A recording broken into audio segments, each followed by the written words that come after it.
Hello, everybody. Welcome to an overabundant Highharvestide. First time of the night I said it. It's going to be just fine saying Highharvestide all night long. Welcome, and thanks for joining us on this special Thursday night episode. We don't typically play on Thursday nights, but I have this awesome group of people that we're about to meet that agreed to meet up with me tonight and play some holiday harvest feast mayhem. Why don't we meet our players, starting with a channel regular, Adela. Regular on Wednesdays, playing Through the Mist at this point. I'm excited to be here tonight. I'm going to be a lovable half-orc who is attached to another player here this evening, who is actually my SO, which I'm just using because I didn't know what that meant until a couple of days ago. It's significant other. So He's what? across the table from me. So, SO, We're having a good so what? So what? Senior officer, Jeremy. There you go. I'll take that too. Nice. Anyway, yeah. And what is your half-orc's name? Suska. Siska. Awesome. Siska. Well, speaking of your why don't we move on to channel newcomer, Matt? Not only channel newcomer, but streaming newcomer. This is my first ever live streamed D&D game. Definitely not my first ever D&D game. I've been playing for a long time, but this is my first foray into the video and the chat world. Nice. So my real life SO is Adela, and we are playing in-game SOs as well. I didn't even know that. I didn't know that either. I love it. That's I right. Love it. I'm playing a dwarven cleric who rescued a half-orc paladin who ended up swearing her oath of devotion to me, of all people. That's adorable. And I do my best to uphold that. So these are autobiographical characters? Right. Is that what we're hearing?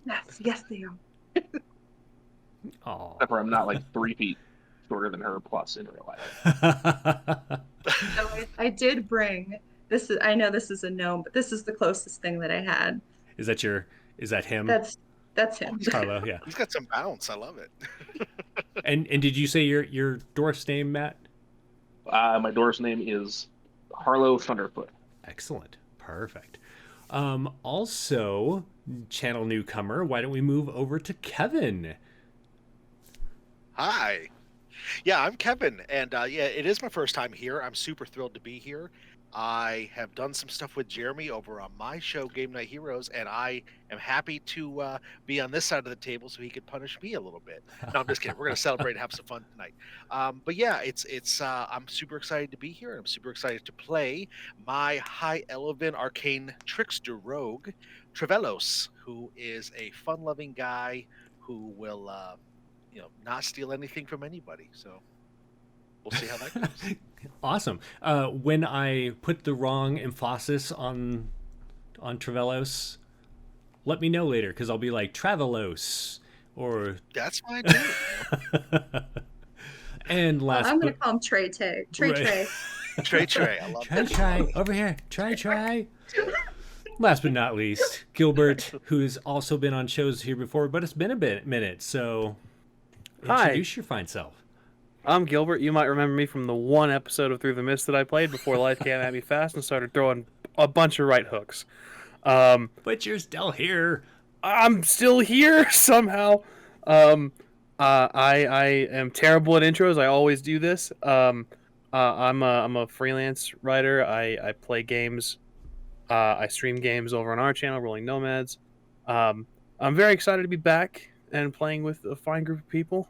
Tonight I will be playing Corvan, Arcanist, Alchemist, all around just scientist. I pursue knowledge through strange liquids that I sometimes taste for funsies.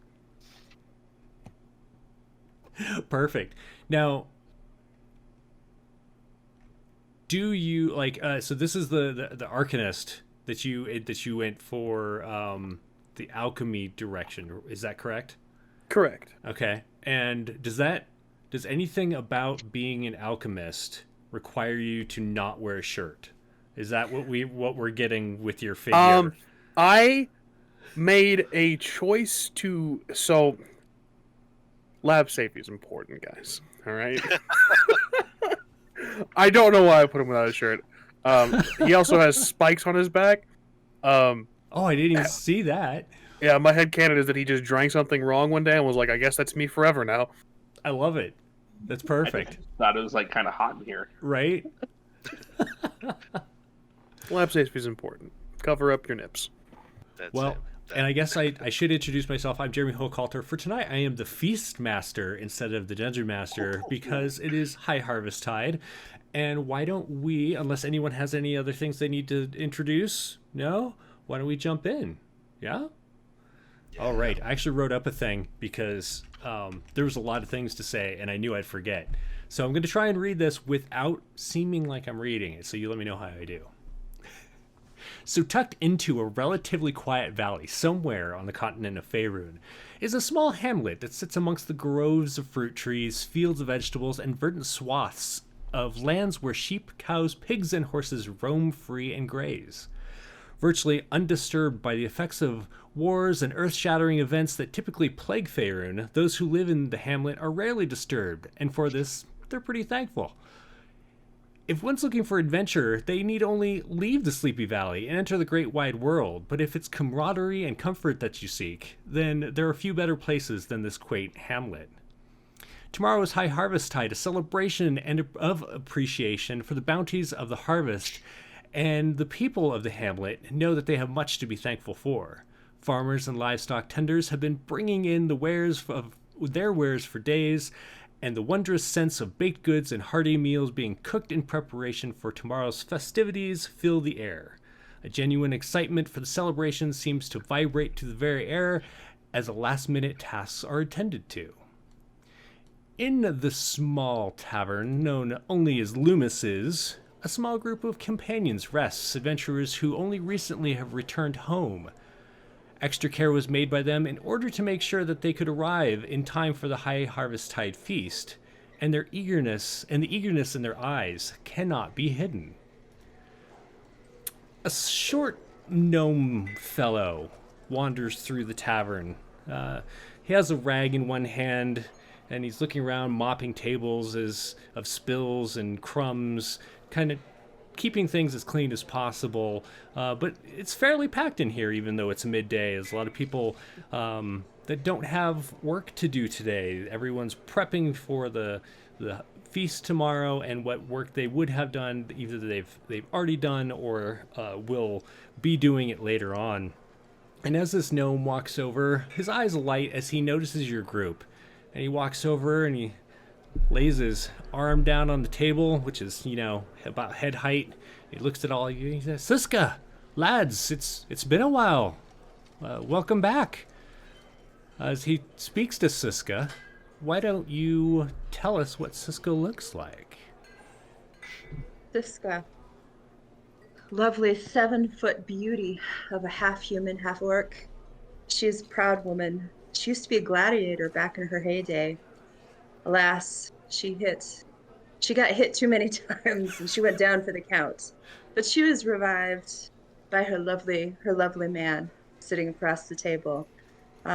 She sports a beautiful ponytail, sparkle in her eye, and a nice smile. Awesome. Next to Siska, a dwarf is sitting or standing? Actually, sitting in her lap. Sitting in her lap. Gotcha. What does Harlow look like? Harlow is a kind of a burly, dark-haired, dark-bearded fellow. He's got he's clad in half plate, or at least normally would be. I don't know if we're actually wearing our armor or hanging out in the bar after our long adventure.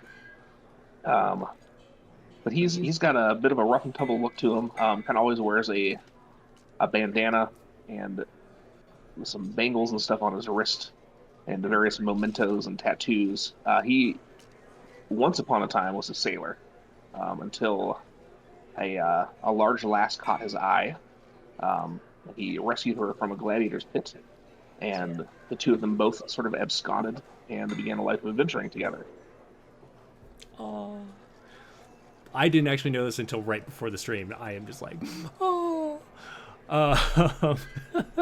Okay. Across the table from you sits a. I almost said Earth Genasi because that's what we started with. A high elf who is brandishing a very well-toned abdomen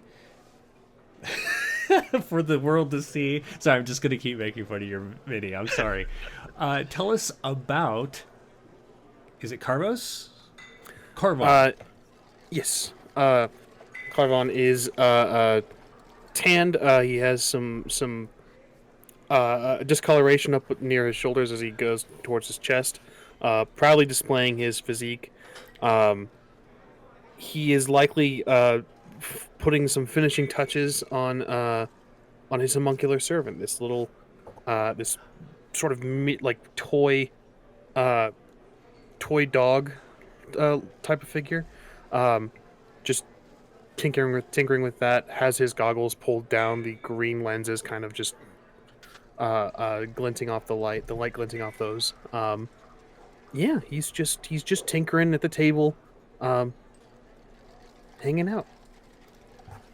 So, Gilbert, I have to call myself out because I already caught my misspelling of your name in the... So right now, underneath your video, it says Corvon. I am cool, whatever. Carzon is your character's name, which is what the slide says. I apologize. I'm doing awesome tonight. Next to now I'm not. I don't even know what to call you. Next to that, had too many of the potions that he had. Don't you worry about a thing. Just a little too many of them. Right.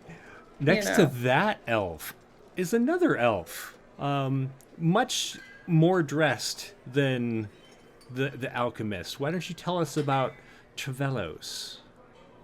Absolutely. Trevelos is a very handsome elf. He is tall and thinly built for an elf. He has shoulder-length blonde hair that is the color of the sky. Not the sky. That doesn't mean the sun is what I'm trying to say.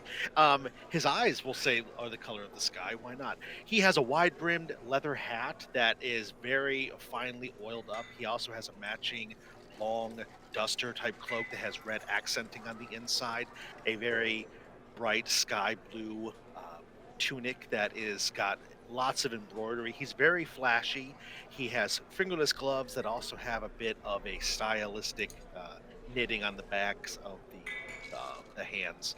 And yeah, he's sitting there. He's actually about halfway done with a really large bowl of some candied yams. He is just going to town on these things. Nice. And it's just really, really, he's ready for Highharvestide to be fully in swing.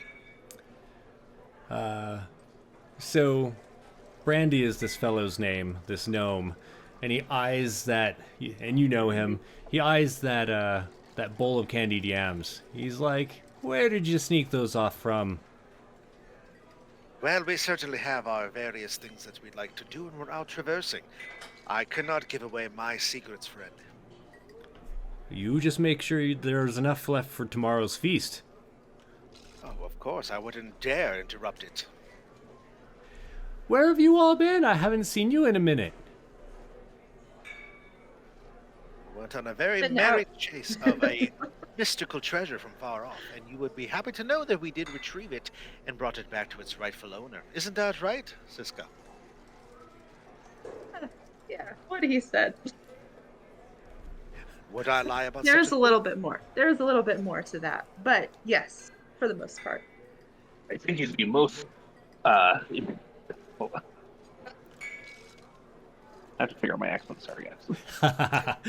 Totally fair. Well, I'm glad that you all made it back from time for the Highharvestide.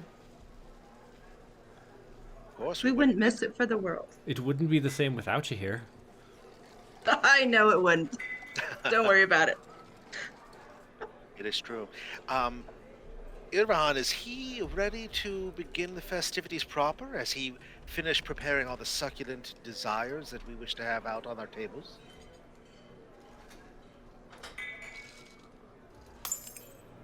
Told there was going to be singing as well with the festivities. Yes. Sorry, I missed who you were talking to. Oh, our good friend Irvahan. Who's that? You don't know our good friend? I thought he was well known here in the town. That's the entire reason why Highharvestide is so popular, I thought. I don't know what you're speaking of. Oh. You can make me an insight check. Oh, yeah, I will definitely do that. Because, yeah, this guy is very popular. Insight. 15. Brandy's messing with you. Oh, you almost had me there, friend. I was a bit concerned and beguiled, but I see through your ruse. Yes, is our friend ready? Has he been preparing the town for the fine festivities? Oh, he's been madly at work with Shell and Loomis, getting everything ready. Not really sure what his role is, but I'm excited to see after he installed his wondrous larger on the inside oven over at Shell's Bakery. They've been able to crank out quite a few pastries in the last year, so tomorrow should be quite the day for desserts, if nothing else. If he's able to help Loomis nearly as much, then we should be feasting for quite some time after tomorrow as well. Excellent, excellent. I'm sure that you are quite ready for that, aren't you, Harlow? I will Harvey, never. you love good leftovers. I never complain about leftovers. He rubs his belly a little bit. In the background, you hear a dropping of glasses, and he turns around. I have a mess to go clean up, I guess. I'll see you tomorrow at the feast if I don't see you before then. Looking forward to it. Good evening. You notice that over in the corner, there are a few people that are stringing some instruments. One of them has this very large, strange, almost mechanical-looking thing that they set down. Maybe it's an instrument, you're not really sure. But for now, they just pick up a lute, and they're tuning them, and after a bit, they begin to play. And for the most part, everyone's just hanging out, having a good meal or a good drink, enjoying their conversations. Every so often, somebody passes you by and pats you on the back, welcomes you home, asks how you've been. And there's this moment of just peacefulness that you haven't really been able to appreciate in the last few, we'll say the last few 10 days. The replacement for weeks here on Faerun. Excuse me. Traveling, it's just not as restful, and even when you stay to inns, it just doesn't feel like home, and all the familiar faces and all the welcoming gestures and words, you just feel this moment of peace. And shortly thereafter, the door bursts open, and Iveron walks in, and he shuts the door behind him and leans against it, and his eyes dart around, and Iveron is a fairly large fellow, just shy of 6'2", broad, bigger guy, large beard. He does have a long, a long mane of hair, but you know that he tends to tuck that up in his hat. He reaches into a blue robe that he's wearing and pulls out a handkerchief and just mops his face of sweat. You don't remember it being that warm out, and he looks around and he sees you, and his eyes lock onto Harlow's, and he heads over towards all of you. Oh yes, good to see you. Yeah. Oh yes, I'm looking forward to tomorrow as well. Yeah. Oh, I am sure it's going to be a feast for the ages. Yes. Oh. Where have you been, laddie? Yeah. Have some of this pumpkin ale. I am. Thank you.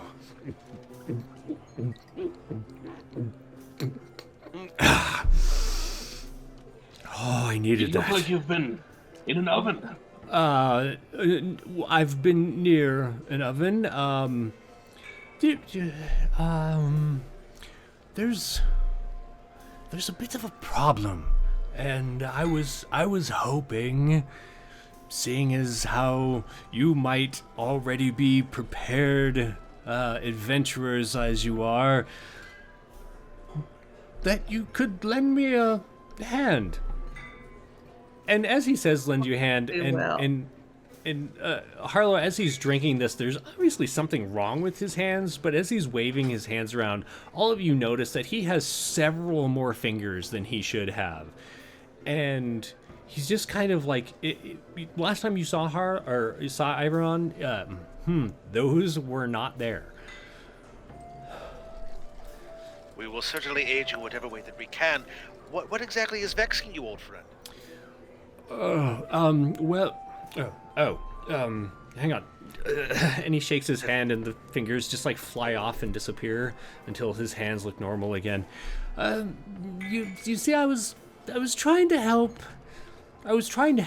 Keep that in mind. Always keep that in mind. I was trying to help with the feast because this year's harvest was bountiful, and we always try to be thankful for what we get, but it wasn't as plentiful as previous years. It's the heat lately, or the drought, or I don't know. We haven't had as much rain, and I know you've been gone for a few months, but it just seems like we didn't have as much, and so I wanted to help out, and so I worked a little spell that I made up, and which explains the fingers. I needed them to cast the spell.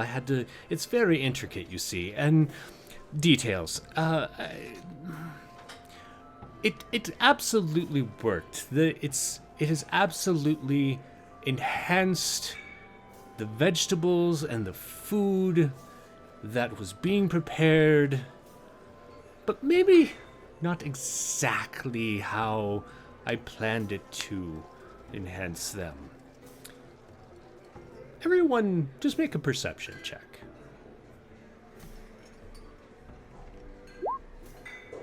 Ooh, 24.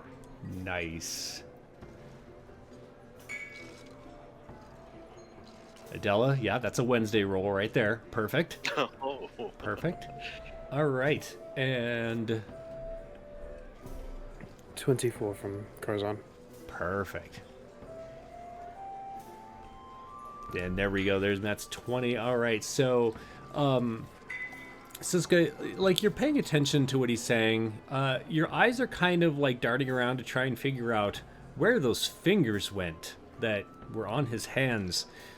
And there's a moment where you're just like petting Harlow's head and just kind of lost in thought. Meanwhile, the rest of you hear this kind of heavy thumping coming from outside.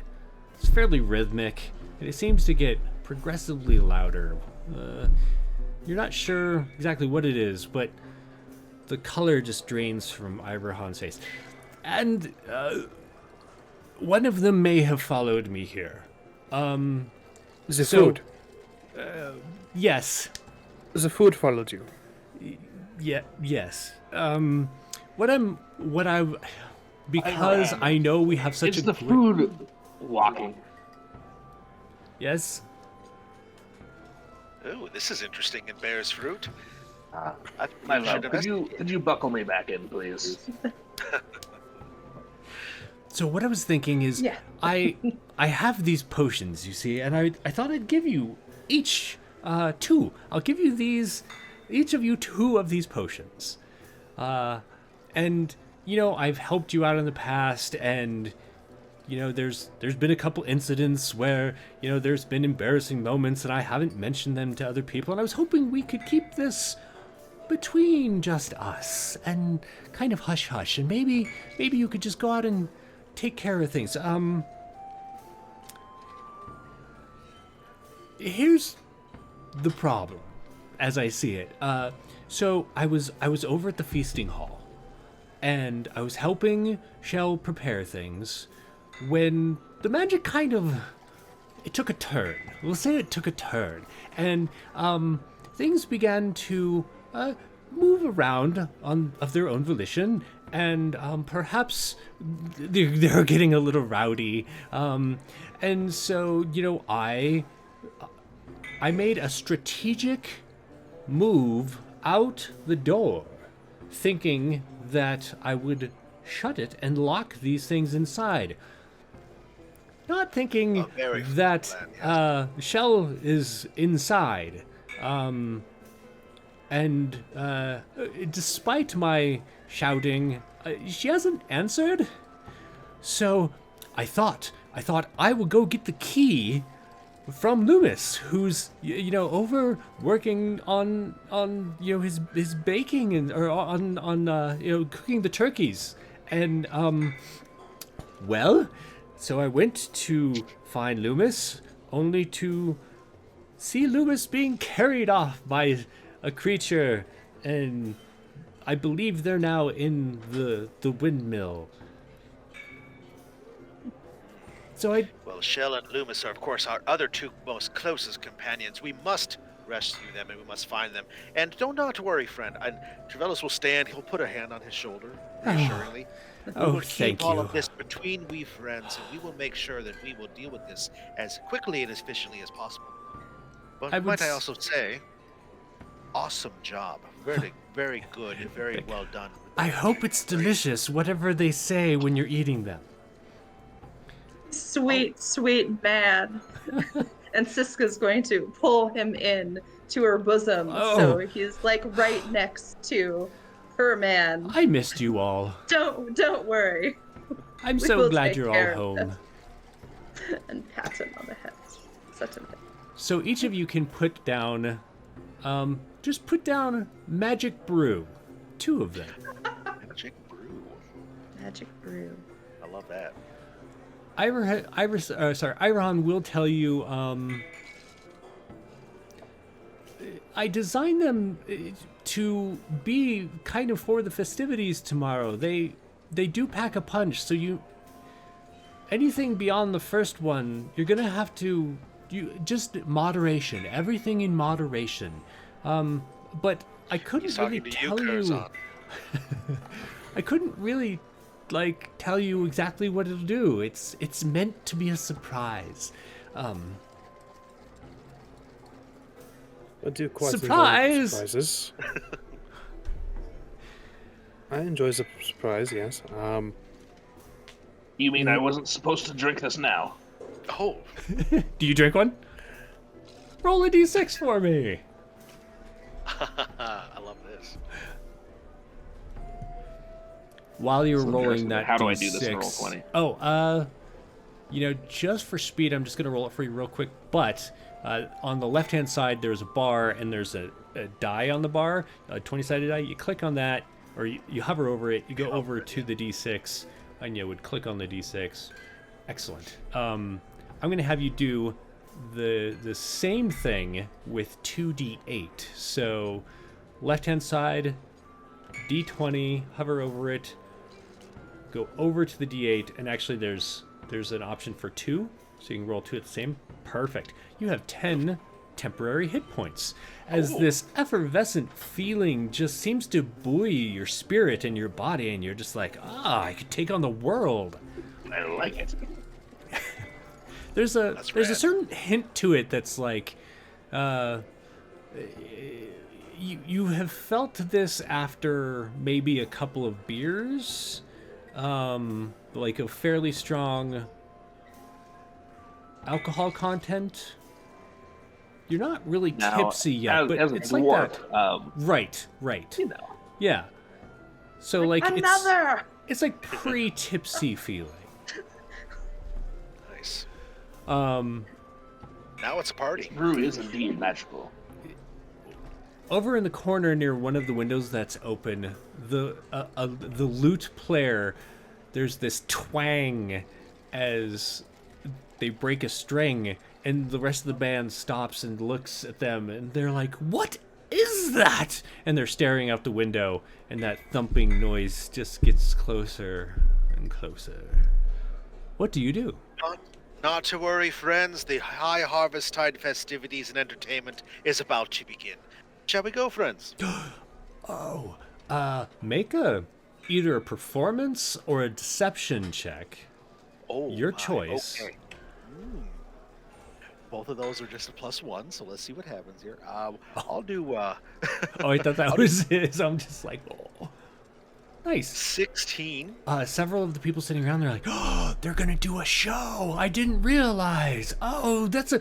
And people start clapping. I tip And my hat, everyone. I- Gesture. Ivory just kind He of was going to get out her allows you. bagpipes briefly Oh, and yes. play a sweet little jig on her. Yeah. Just- Are we going to use that 22 roll as your performance? Excellent. yes, we are. We So, are. as you're all heading I'm out gonna the take Take out door, some spoons from my cooking utensil kit, start slapping some spoons on my thigh while we're going out for some, theme music as we. Mhm, mhm. Nice. Cast prestidigitation to create some faint musical notes to go along with that spoon tapping. nice. Is Harlow adding to I'll the... just dance a little jig. Nice. You know, as a former sailor, I know all about jigs and sea changes. Right? And stuff, so. Well, as you all head head out, and you're doing this little performance, people are clapping, and you notice Ivoran sits down, takes another of your drinks that you left behind, and polishes it off, and he just like rests his head in his hands. Then he notices you're watching, and he's like, ah. So as you head out, we're gonna head over to the battle map. Battle. Let me know if you do not see the map. See the map. See it. Excellent. And why don't we share the map with everyone else? Except for I'm not on the map. There we go. All right. So the four of you head out of this building, which is Loomis's. You see all of these carts and stands and various crates and barrels full of food. There are several barrels or like casks of wine and beer, wagons full of pumpkins and other harvests. But heading from the top left of your map here down this road, if you can see where I'm pinging, top left, you can see a fairly large site heading your way. Takes you a moment to really realize what you're looking at, because this doesn't really make a lot of sense. As what looks like a really large ear of corn seems to be walking with you, and it has this monstrous face. It's just kind of leering in your direction, and arms that are sprouting out of it that look like stalks of other like stalks of corn, and then there's like bits of the I can't think of what they're called, the ears that kind of dangle down, and you see like maybe growths that look like more corn cobs that are starting to grow off, and it just leers at you and begins walking your direction. Oh, very impressive. I'm gonna put it in the thigh because that's kind of about where my elbow goes. It's amazing. And just because I got it, corn. I am going to push this for you all to see. There you go. The corn monster. Yes. Awesome. Yes. Love it. Very Siska's super, like, a big smile, super endearing look of, like, oh, there was a pun that happened, and it was really sweet. And then her tummy's grumbling, and, like, ooh, corn's delicious. Ah, this guy seems like he's gonna do some ill to our friends. So let's go take care of him for the town. Right with you. Not for my stomach, but for the town. For the town and my stomach. And All she's gonna right. hold up her hammer really, really high to like try and get a glint of the sun. And Yeah. like picture us. Oh, for it's just a pretty easy. moment. Yeah, you raise that Yeah. hammer, and the sun Slow shines motion. down, and you just takes you a second to turn it the right way. There it is. Boom! That Yes. glint shines off. Perfect. Love it. Nice. So, in order to roll initiative for anyone that hasn't been on Roll20, click on your token first. And then on your character sheet, there's an initiative button. Click that. But make sure you click your token first. Your token first, because you won't show up in the initiative tracker if you don't. And perfect. Okay, and then I do this. And Siska, after you raise your hammer, you catch the glint. The door swings closed behind you, and the sound of the tavern kind of fades away. What do you do? I will get out my warhammer, and I'll just, I mean, I have the warhammer out. I'm just going to walk toward it. A little showy, though, you know, just some large steps. And depending on my, start heading for it. So that'll be my first, just kind of leading the charge. Okay. No magic yet, though. Did you dash or just... I dashed. Okay. I think you've got more movement, don't you? Do I have more movements? Because so you should have You're right. 6 total, and then if you dash, you go another 6. So if you want to get all the way up there, or if you want to dodge in case it gets to you, you can also do that. Or you can hold your action, technically. Nah.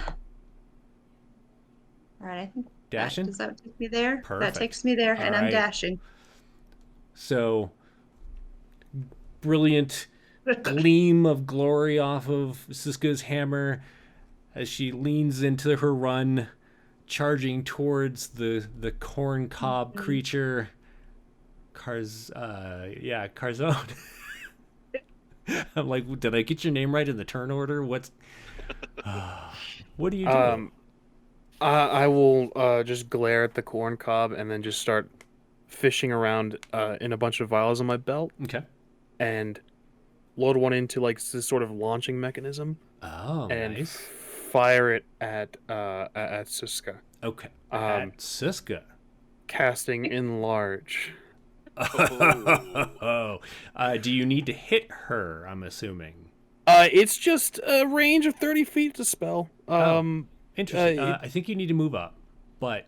Oh, yeah, I would. I see. So essentially you're casting a spell through your alchemy. Yeah. So we All got right. 5, 10,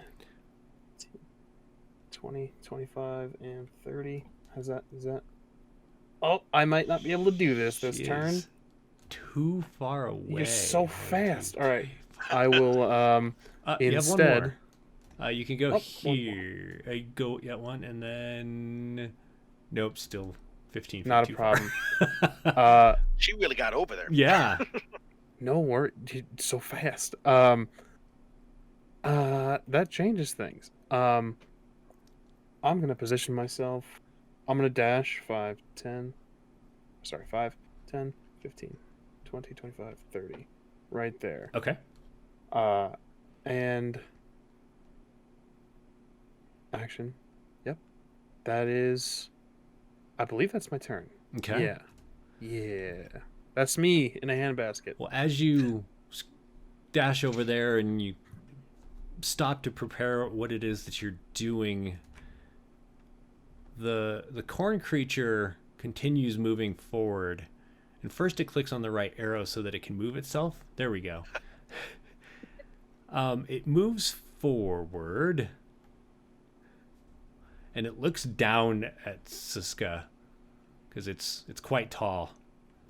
And it says in a guttural voice, "Eat me." Siska, I need you to make a wisdom saving throw. Oh no. No! Oh, A no. whiz! A whiz!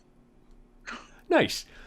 While the corn cob thing does look delicious, although you think it's like its kernels are a little dried out, maybe something in the growth process, you don't really feel like listening to it. It looks sad about that, so it's going to hit you instead. Or try to. Oh boy. Does a 22 hit you? Yikes. Let's see here. Oh, I've got the extra fancy armor. What Yeah, does the that do again? Oh, right. I've got The AC of alchemy. 18. Does that help me?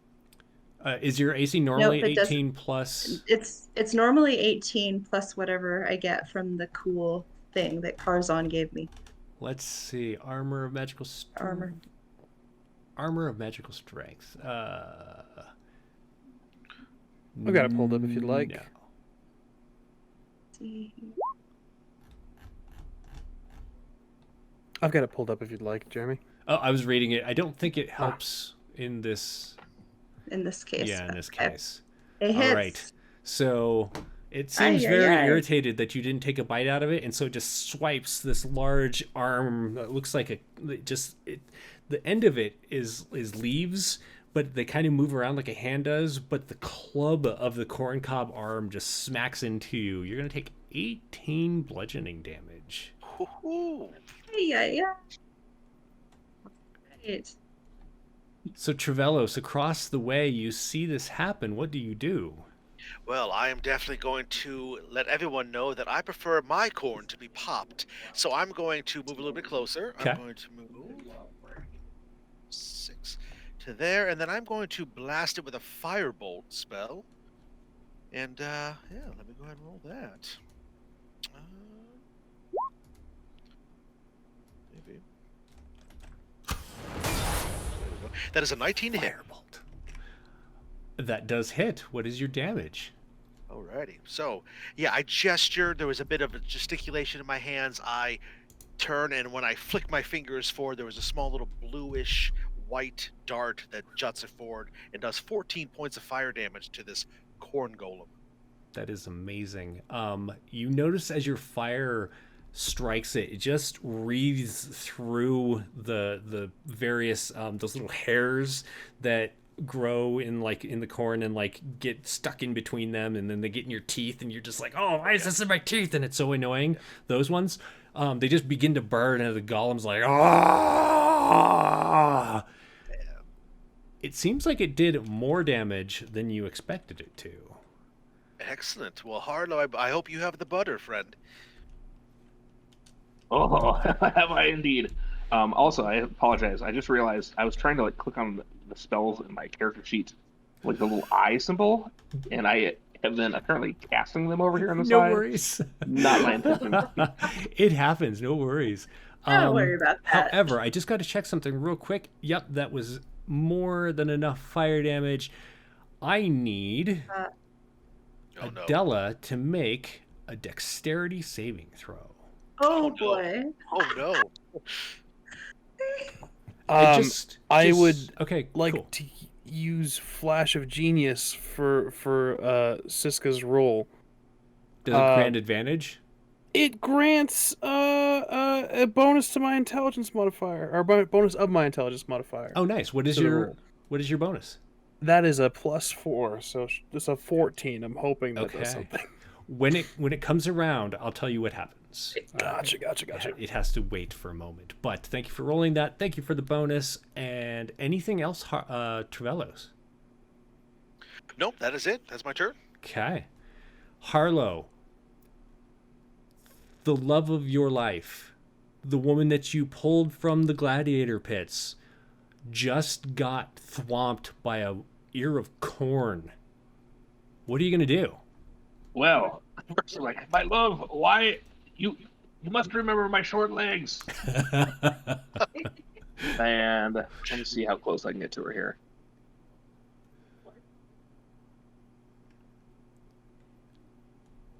How do I just see what my? How do I do? So you Drag go myself? 20. Yeah, and you should be able to drag yourself. Just count your squares off as you go. If you're crawling over anything, it's going to count as 2. But otherwise, you should have 5 squares of movement. If you dash, you can move another 5. But that'll be your action to dash. Dashing it is. Okay. He's so loyal. Amazing. Any bonus actions, Harlow? Nope. Okay. that brings us to initiative count 20, at which point the fire that's wreathing its way through the corn golem's body begins to, like standing next to it, Suska, you can see it better than the others. Some of the kernels begin to swell, like the heat is causing them to expand rapidly, and all of a sudden they pop, and like large popped kernels of corn go shooting off of this thing in every direction. You manage, like at first it's like going so fast you don't think you're going to be able to do anything about it, but then from behind you hear Karzan. What does it sound like or look like, Karzan? The flash of genius, I'll just start spouting off the molecular structure of corn. And you can see these numbers and these angles and things showing up in the air around you, Siska, and you have no idea what it means, but you follow them, and you're just like dodging as these things shoot around you. Awesome. Good job there, both of you, because Gilbert totally saved the day on that one. Siska, what do you do about it? So there's still like a core happening here. It's like inflamed, and there's like the core of and there's still corn. several kernels. There's lots of kernels. Just some of them popped and went shooting off. Okay, we're just going to Warhammer. Or just a Warhammer, one hand, womp. You're not even two-handing this. You're just like, whatever. I mean, we can. Does Isn't smite just one whole action? Okay.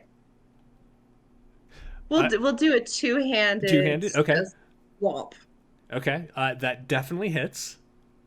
What kind of damage are we looking at there? Because it's taller than I am, it's going to be like right through, like kind of a diagonal, as high as I can get it and down to see if I can't squish as much of the core body as I can. I want to make a tortilla. I'm hungry. If you click on the Warhammer two-handed that you've rolled, like where it says 25, 24, and then Warhammer two-handed, click on Warhammer two-handed. There we go. There it is.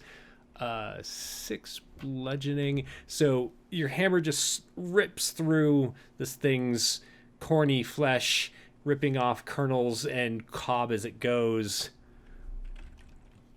Good job. Do you have any other attacks or any bonus stuff? I mean, I do have the Divine Smite, which adds a radiance to it.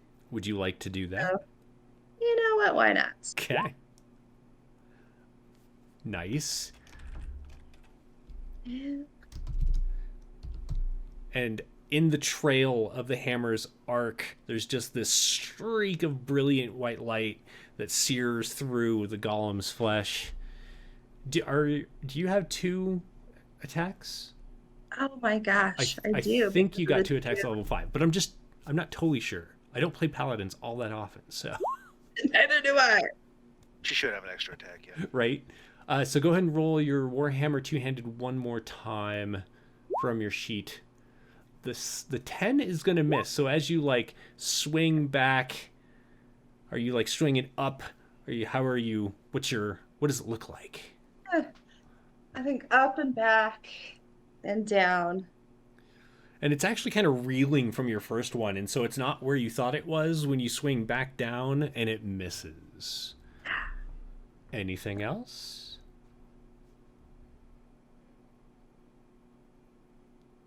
You know what? She's going to say, I'm sorry this happened to you. Well, that's very nice of you. She's very sensitive. I'm going to give you inspiration for that. I need to remember to dole out inspiration more often, and this is a good start. Okay. So, I legitimately feel sorry that this happens to our food. This seems very sad. I'm still going to eat you, but I'm sorry. Yeah. So, Karzan, you just used science to save Siska from being walloped by this thing. Again, what do you do? I'm gonna move up 5, 10, 15, and kind of look back at Trevellos and say, it's funny, I always preferred my corn creamed, and I will load up the firing mechanism and fire it at it and cast Reduce on the Nice. creature. Okay, so one, I'm going to give you inspiration for the pun. Is it a thing you have to hit them, or is it a save? Oh, whoa. It's a con save. Con save. This... A We'll corn see. save. A corn save? It failed its corn save. Nice. does that So even it is reduced by half, so it's gonna go down to a medium creature. Okay, roll a d4 for me. Copy that. 2. Excellent. So when it reduces, it ends up bloop, bloop, there. Bloop, bloop. It also its weight is decreased. It is also weapons are reduced. The target's attacks with them deal 1d4 less damage. Okay. Wow, that's awesome. That is. Science. Science. And I will then look back at Trevellas and says, "But I was never much of a cook, so I can't cream it myself. So if you would kindly."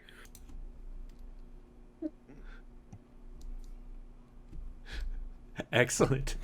The golem looks down at itself and then goes "Rah!" and runs forward and is gonna try and attack Siska again. There's no penalties to its attack, right? It's damage. Just a 1d4 less damage. I'm gonna use my last bit of movement if that's okay. 5, 10, and I think that's all I can go. That's a gate, so I'll hide there for a second. Okay. So, it swings at you, Adela. It's much more on your size now. It's actually a little shorter than you, which it's kind of just clobbering at your midriff at this point with its little stumpy arms. 17 misses you, right? 17 does miss. But the 19 hits. 19 hits, yeah. So you're going to take 10 bludgeoning after the reduction of it being reduced. Okay.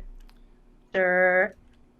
Fiska's going to be slightly annoyed by this, but you sweet, sweet little thing. I'm not sorry. sweet corn. I'm not sweet corn. Oh boy. Fiska's gonna shake her head, and you sweet dear. Trevellos. Boy, corn sounds really good about now. Right? Can someone get some butter? That's it. Well, I'm going to give a little bit of a smirk because of Karzan's beautiful little pun about how he can't cook. I think about my cooking utensils in my my backpack, but we need to make sure that this is dealt with a little bit more definitively. So I'm going to actually move a little bit closer. I am going to attempt, I'm not sure how well this will work on this thing, but I'm going to, as I move another 30 feet closer, I'm going to gesture once again. And this time there was a brief moment where as I gesture, my hands seem to have a shadowing type of effect. These blue hands gesture outside of my own. And as I pull my hands apart, there is a shimmering in the air nearby the corn golem, and basically it starts to see the minor illusion that I create of a giant flame, like a big bonfire that's raging out of control right next to it. Nice. Yeah. So I'm gonna move to there and cast that. Excellent. Okay, good to know. Good to know. All right, Harlow. Looks like things are getting heated up over there. They sure what are. What do you do? First I'm going to move. So I'm going to run over and get near my love, but not within reach of the, at least as far as I can tell, not within reach of this Yep, you are out of. corn You are monster. not engaged. Yeah. And then I am going to, juggling a few things here. Perfect. I am going to cast my Emboldening Bond. What? Peace Um, domain. And I'm not entirely sure how I can choose my targets on this. Among people who But are I'd like peace to with give one it another. to Stuska, myself, and Travalos. Yep, you can absolutely do that. You are at peace with one another, so that covers that, and they are within 30 Right. feet of you. Lasts for 10 minutes. And basically, you guys get a free D4 to Nice. any attack roll, ability check, or saving throw that you need to make. Wow. That's pretty It's slick. like it's like That's I'm less on also going to go crack, ahead and I love cast it. my spiritual weapon, because I believe that's a bonus action. And, It is, but it's another because it's floating not warhammer. because it's not a cantrip. You're to cast two spells in the same turn. It has to be a cantrip and a spell. It can't be two spells. Does that I make sense? don't believe this is a spell. This is a class Is that feature. your? Oh, I apologize. You can absolutely do that. Where would you like to place your? amazing. I think I'll put it right. I don't know how to target like a square and show it, but right in that gap between me and the corn golem Okay, and Siska. So just to the right there. perfect. Beautiful. I'm actually going to give you control over this token, so if you do need to move it, you can. Controlled by. There you are. Save. Just double check. Can you move that token? Sure can. Awesome. Cool. All right. So when you summon it, you can also attack with it. So go ahead and make your attack if you would like to.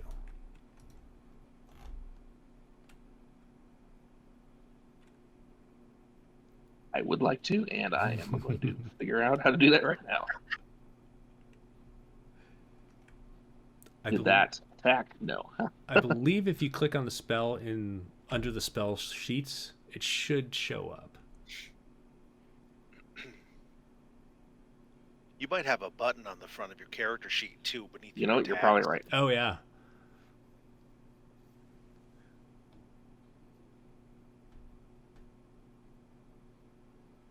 I wonder why your There we go. thing says spell save DC, because that's not a thing for spiritual weapon. Right? The 15 does hit it, and click on the word spiritual weapon in that roll to roll your damage.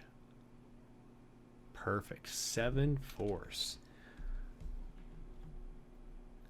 There's a resounding crack as the force of the hammer hits it.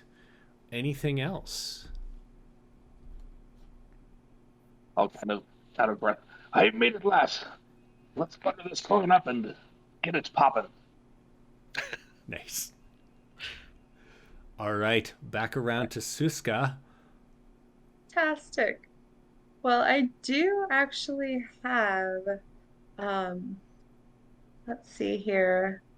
There's a Searing Smite, and it is a bonus action, I think, for Right. me.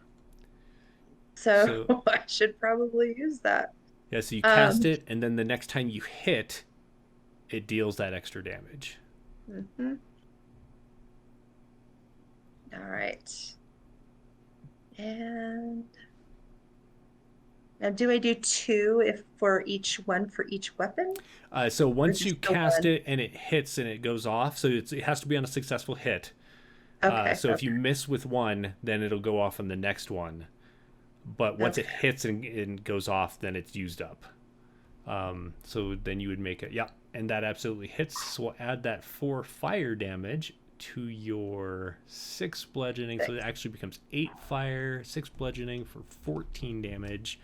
Beautiful. And there's large chunks of this thing just burning at this point.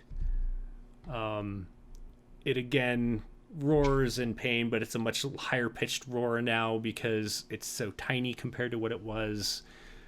Not like super tiny, but comparatively. You sweet dear. Was that 9 a miss? The By the nine. way. So Did you yeah, remember to roll your extra d4 that you get with every roll now because of your bonded to me? is the 9 your second attack? Yes. That actually hits. Oh, Oh, awesome. So okay. roll that damage as well. 6 more bludgeoning. Perfect. Awesome. All right. Anything else? Oh, you poor dear. Well, I do like creamed corn. And that'll be it. As the DM who doesn't like cream corn, I feel like I should take away inspiration anytime any of you are saying cream corn. But I'm going to be nice. Thank you. So, Carzone, you just see like smoke rising from this thing. It's like making these horrible screeching noises as it flails around in an attempt to hit your half-orc friend. What do you do? I'm gonna move back 5, 10, and load up, quickly mashing some of the butter that was in the tavern into a vial, load it up into the launcher. Try to think of a pun, and then nothing comes, and I'll just fire near the corn and cast grease. Oh, okay. It's just an action.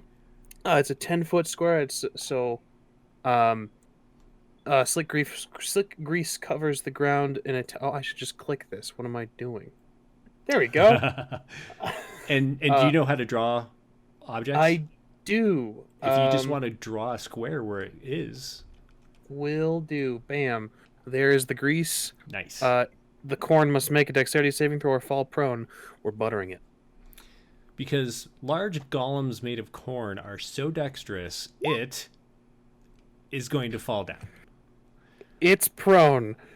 Butters buns. So as it falls down, it's just like rolling in this butter, and it's for like slow motion. All of you are just watching this large corn cob roll itself in butter, and like your mouths begin to water ever so slightly.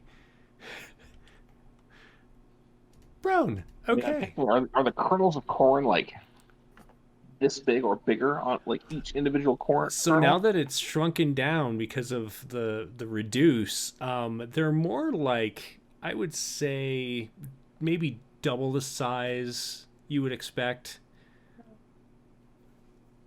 Not like huge, but fairly meaty. Still some pretty large kernels. Right. All right. Anything else there, Carzone? How is Siska looking? Siska's good. Siska's good. Then I am golden, I think. I think that, yeah, I don't have anything for a bonus action, really. Okay. Yeah, we're golden. All right. So it is going to be the corn golem's turn. The grease appears, standing in it, fall prone. If it ends its turn. Okay, so it's going to use half its movement to stand up. Bloop. And because it isn't super bright, it's going to try to... Actually, you know what? It looks at Siska again and says, "Eat me!" Need a wisdom saving throw. So And unattractive when he says it like and that. And you you know, do have a D4 you can add to your. you do have the D4, but he just rolled D4. himself in butter, and there was that moment. I feel like it should maybe a disadvantage, but no, we'll just. No, really. Yeah, you don't even need to roll the D4. You're just like, no. There's like a bunch of burnt No. kernels and the smell of the burning hairs and stuff. Just not doing it for you. Instead, he's just going to try and thwack you one time. An 18 does meet your... It does. Okay, so Yeah. that is 8 bludgeoning minus a D4. Minus 3, so you're going to take 5 bludgeoning. All right. And there's like little bits of like burnt corn husk and those little hairs that are kind of like sticking to your face now. It looks fairly satisfied with that. As it Siska still becomes feels super positive about this. She's been worse off, and she's like, "You dear, you sweet dear. you sweet Even summer buttered corn. buns don't help, you know." Oh man. So Oh, sweet dear. Trevellos, things are not going the corn's way. It seems like things are rapidly going downhill, in fact, for it. What would you like to do? You know, I have all kinds of great, amazing, wonderful, beautiful, acrobatically exciting things going through my mind. But you know what? Fire seems to be working very effectively. So I'm going to stay exactly where I'm at, and I'm going to do my firebolt once again. Because, you know, it seems to be working pretty good. So, You know, usually my when only people really hit the attack end of their spell. turn and Mhm. they're like, "Oh crap, it's somebody else's turn. Can I change something?" I'm like, "No." But Ha! because I'm the one who messed this up, Ooh. Adela, get your 5 points back because the previous fire caused him to, or it, to roll at disadvantage, and a 13 would have missed you. Ooh, nice. All right. So Thank sorry. you. Please continue, Trevellos. That actually reminds me, did it have any sort of reaction to my minor illusion? It I does cast seem to be trying to avoid it, but because it's just kind of sitting there and isn't like Yeah. on it, it also would be causing the same disadvantage Okay.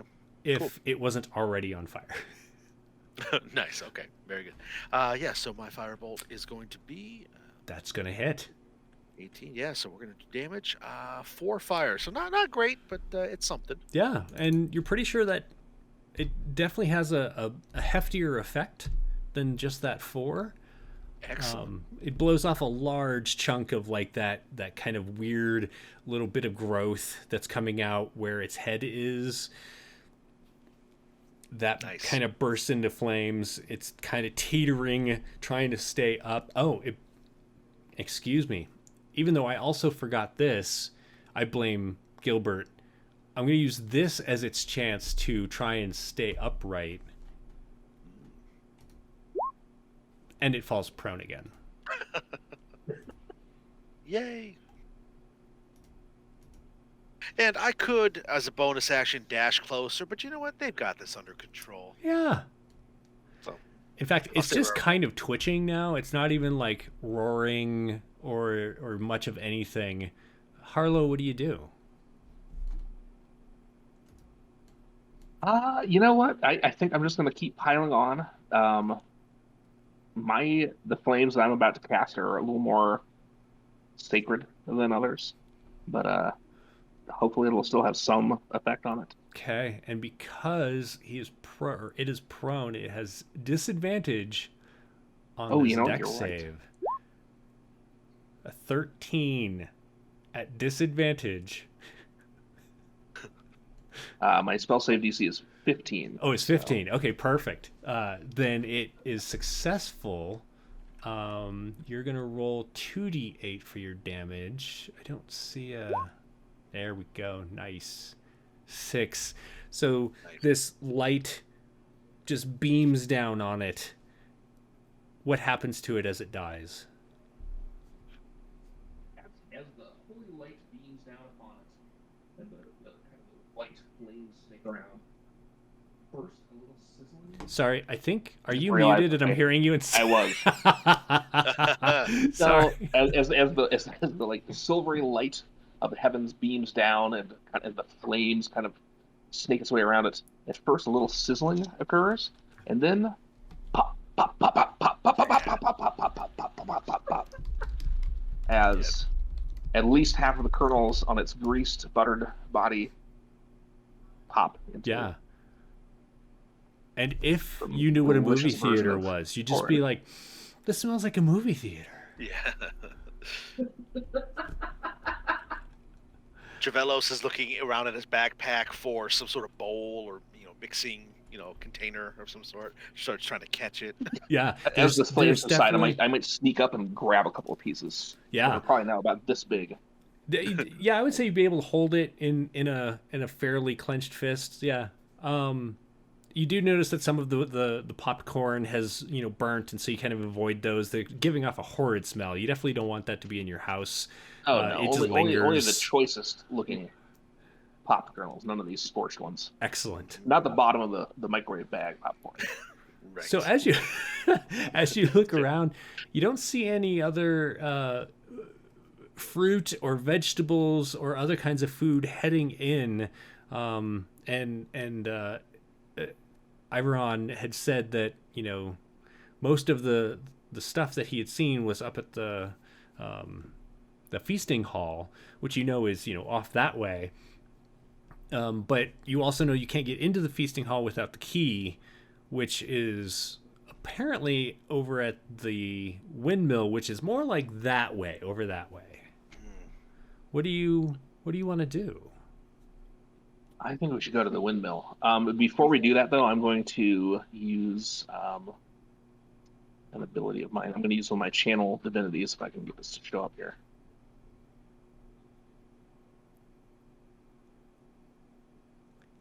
He's so good to me. Maybe. Balm of peace.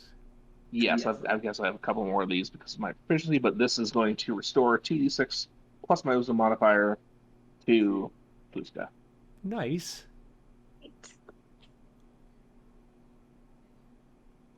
Excellent. So, Oh. And what's your wisdom? 3 plus your modifier. What's your wisdom? And my wisdom is Yeah, let's take his roll instead of yours. 4. Yeah. Okay, so you get 11 back.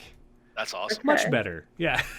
It's a lot better. Yeah. Nice, nice. Oh, thank you, honey. So as that's so good going to on, Carzon, what are you doing?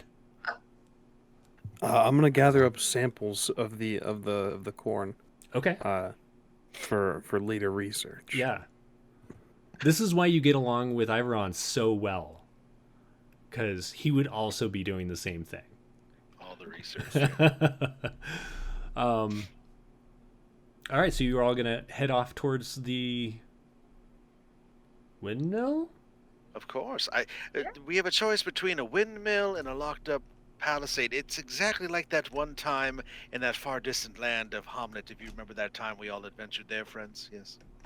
I don't think we worried about keys at all that time. Suska just smashed everything in her path. She always does. That is true. The need for a choice was really taken out of our hands, wasn't it? But yeah, let's Too much ale.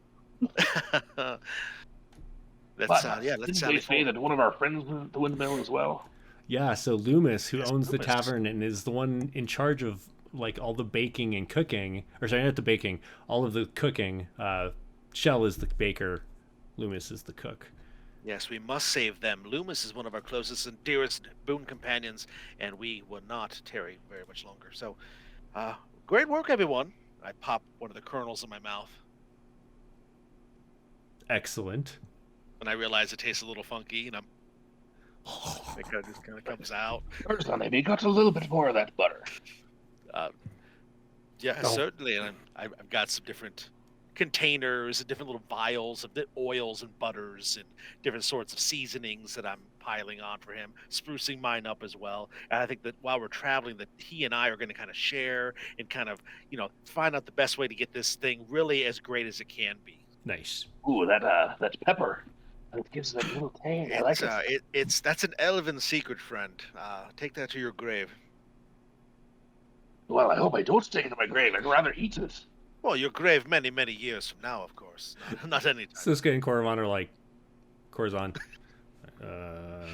do they know we're listening? No. But have you tried Cincinnati? This was the dwarven secret. Oh, yes. So as you compare recipes and try different concoctions on the mostly unburnt popped corn, you travel down the road a little ways, and in the distance you can see the spinning windmill. It's not like a fast spin. It's a fairly light breeze that's making it move around. You don't see any sign of Loomis as you approach. The door is on...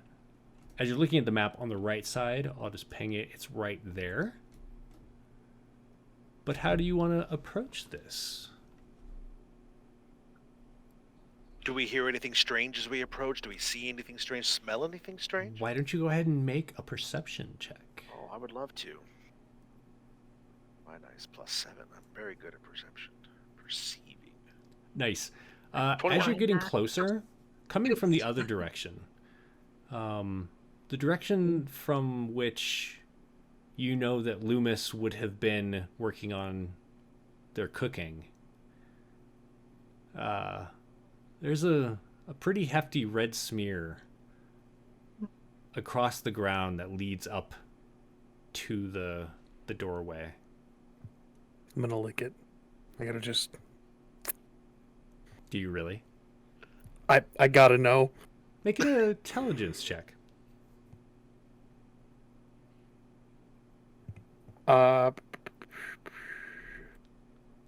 Hey, 16. Kind of sweet, a little tangy. Needs a little sugar cranberry sauce. Absolutely cranberry sauce. And as you kind of look up a little, oh, there's little chunks of cranberry there, and there's some chunks over there. The viscera of berries. Just Well, relieved. She would be horrified, saddened if something had happened to one of their friends. Do we wish to proceed with caution? Should I perhaps sneak ahead, or do we want to just wade in there? Mm, I have something that may help you if you sneak ahead. Yes. You're still bonded to me, and you've got your extra D4 to help with yourself. Nice. Excellent. I love that. Depending on how this goes, that I'll bond actually will come up and probably. I'm gonna cantrip some guidance on you as well. Oh, nice. The dew stack. I will offer. I will offer a vial of this sort of muddy-looking liquid. That should help you with yourself as well. This isn't like that time in the beginning of April where you No, decided to no, give no. me that laxative. It's not the same. No. This is well. This actually came from the laxative. To be fair, you did ask to be made more slippery.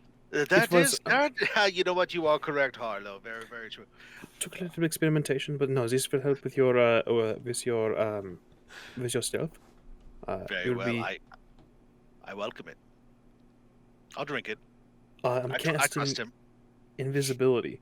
Oh, I like that. Concentration up to 1 hour. Ow. Wow. Yeah. Invisible. Oh, I I can love click. I that. keep forgetting I can just click this in the thing. That's cool. It's so convenient.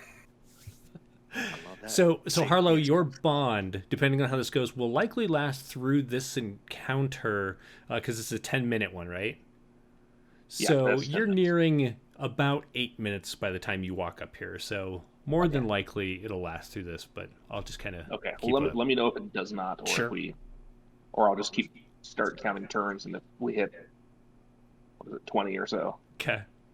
Okay. So Call it yeah, essentially the smear was over in this direction on the right hand side of the. Do you want to go in from that direction? What's your? Yeah, I want to kind of stealthily move forward. Now that I'm invisible, that'd be really great. I'm going to try to sneak in, kind of follow the path of that cranberry sauce to Okay. try to go in and scout ahead and see exactly what sort of numbers we might be dealing with or what is going on inside of the window. When you get up to the door, it is closed, but it's also just smeared with all of that red cranberry sauce goop. It looks like someone just took a Jello mold of cranberry sauce and just rubbed it all over the door. It's. Are you gonna try the door? I will very, very gingerly, I will open the door very slowly, trying to be stealthy as well, trying not to make any noise. It is Trying unlocked. not to get the cranberry sauce all over me, because that stuff's sticky. So. It's true. Is everyone following Trevelos? I guess as close as we can get without trying to blow his cover. Okay. Yeah. I mean, are there windows on the outside of this thing? Does it look like somebody could be like peeking out a There's- little window? A window, and it's pretty high up. It's just, you know, there's multiple stories inside. It's like 2 or 3 stories up. Can I just see if there's anybody like, in the window? Oh, actually, sorry, let me rephrase that. There's a window for each story, except for the top, where you know there's like a gear that turns the windmill, or the windmill actually turns the gear. You do not see anyone in the windows. I will take this time to distribute to my 2 companions my own experimental elixirs.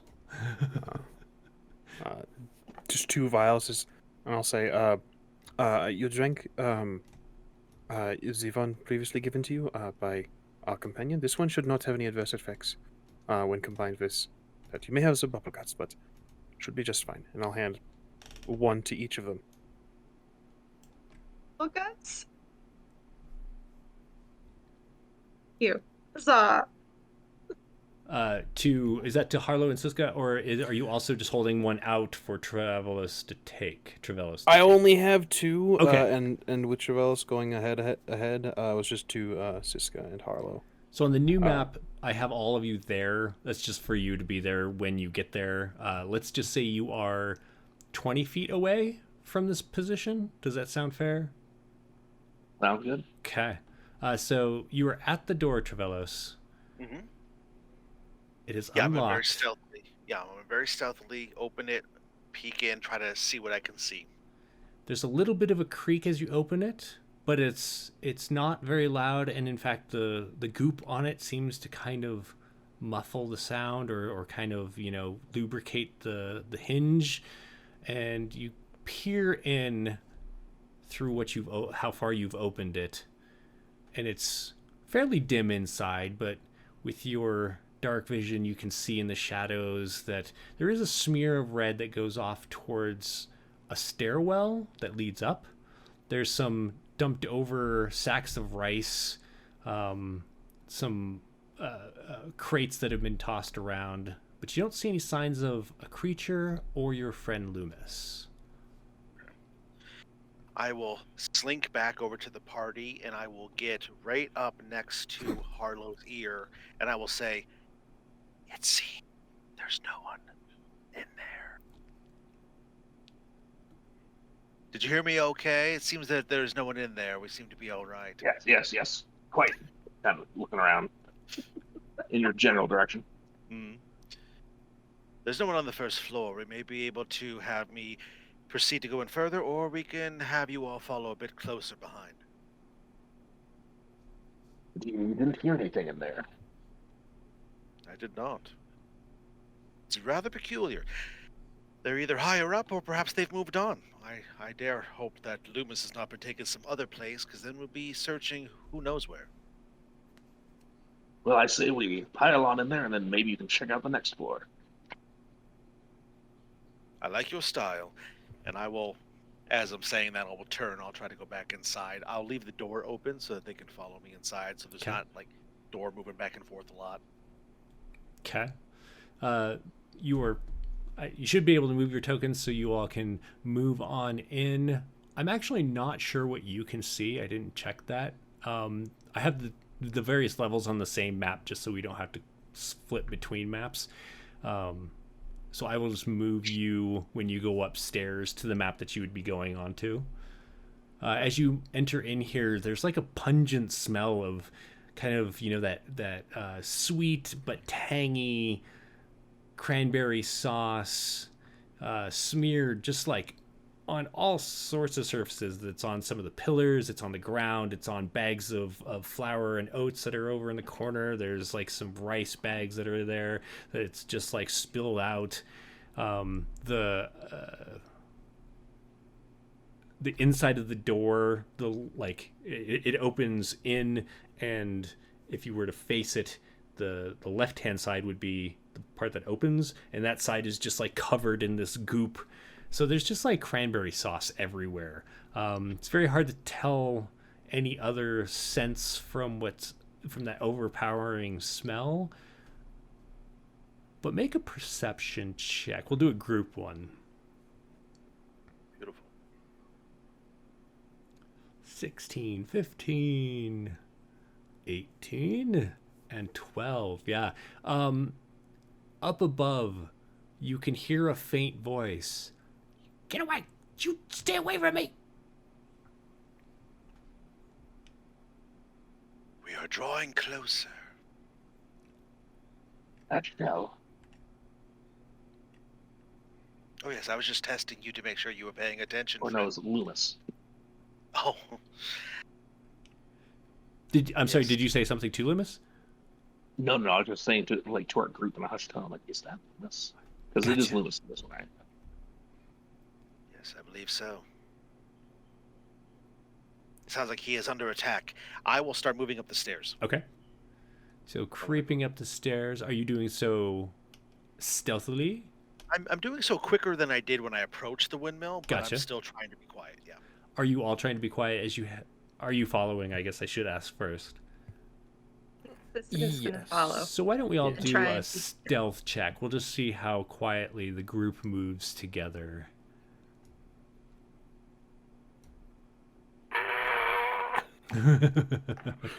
Oh, that heavy armor. And Suska, you and I both have that bond, so we get an extra D4. Nice. Yeah, so you should get it's Okay. for attacks, saves, and skill checks. That's awesome. Forgot about that. And save checks. Oh, I don't think it's gonna That's matter for 1d4? poor Harlow. It's not going to there. matter. There's Yeah. not much time. Wow. I rolled a 2 plus 10 on my stealth check and a 1 on my D4. Nice. All right, so I'm up to 3. so the Yes. the non really all of you except for Harlow, you know, go up the stairs pretty easily. But Harlow, as you're heading up, you don't see this like concentration of cranberry gunk, and you just kind of slip on it, and your armor like smashes against the wall. Sorry if that was loud. Smashes against the wall with a clank, and you hear from upstairs. I mean, I pretty much am used to sounding like a sack full of like pots and pans wherever I go. That's fair. So you hear this like rumbling up from above you, and then you hear, "Is someone there? Help me! Help me! It's trying to eat me! I'm keeping it at bay with olives. It hates olives." We're here to save you. Harlow? Who else could it be? Well, hurry up and get up here! Now that our presence seems to be known that we're here, I'm just going to quickly go up the stairs the rest of the Okay. way until I start seeing something. So as you Yeah, and I'm trying get to to the, make as much noise as I personally can, because at least it'll only know that I'm here. So that's fair. Why don't you make a deception check for me, and we'll see if you can surprise it with your numbers. And as the group gets to the second floor, you see the mill, and it has just covered in gook. The dust that would usually be there is all just like rolled up into some of this cranberry sauce, and there's a smaller, like a very thin set of stairs that heads up to the third floor. Trevellis, you were going first. Yeah. Okay. I don't know. Siska's pretty fast. She might pass me or something on the stairs. I don't know. So as you're all... Oh, there's Harlow. I'm going to snag the two of you. Things start getting cramped pretty quickly as you're all heading up. Actually, you two would still be on the stairs because there just isn't enough room. So I'll put you there. What is your passive perception, Trevellos?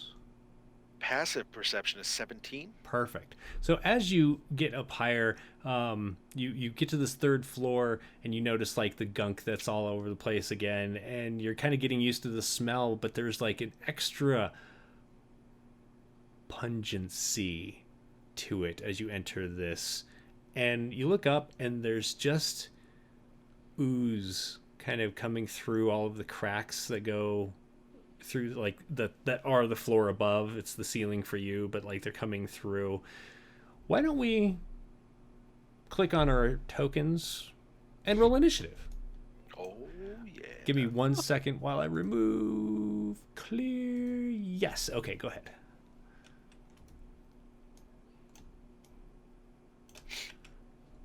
Doom. Low initiative for me again. Sad sauce. Sad cranberry sauce, one might say. How am I going to do this guy? Okay, so we're going to put him there for now as he's oozing through. And click. And character sheet.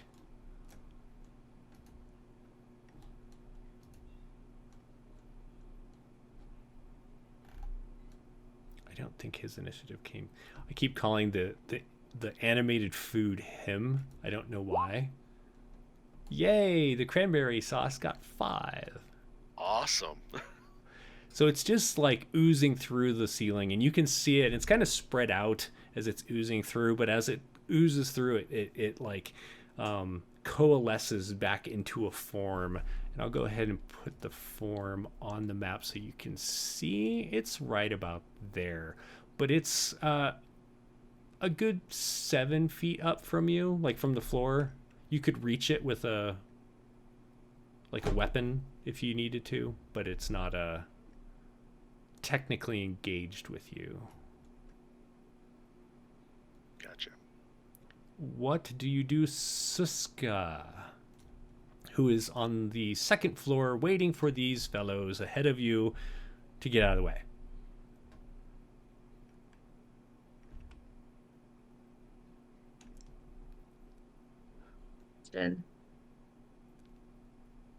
Siska is going to maybe go up the stairs and lift. Who do we want to lift? Which one of you guys is smaller? They're both elves. They're both elves, yeah. So who weighs less, the alchemist or the arcane trickster? The room. With I've got- gear. Yeah. Right. Right. Fiska's going to hold on to Trey, buddy. Great big hug and kind of like lift you up while also kind of like bringing up my like warhammer underneath. It'll be Okay. wonderfully awkward. Wonderfully awkward. Is she able And to see me to do that? I'm still invisible, I think. Oh, you yeah. are. So you could like Because move you're invisible through for an hour. You could move through Corzon's space using 2 of your movement. So it'd be 10, and then you would run into Travelos because you didn't know he was there. Okay. And then you could Like, use 10 whoop. more to get through him, so it'd be 20, and then you could go here because this is actually above the floor. Okay. Yeah. I'm gonna move.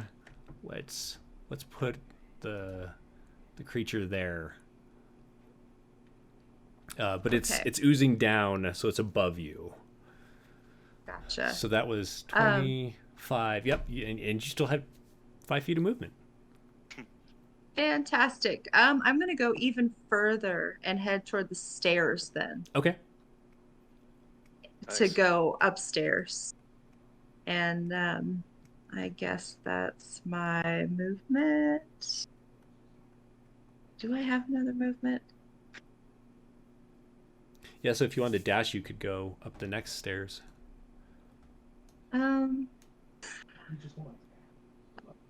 So I want to attack the thing.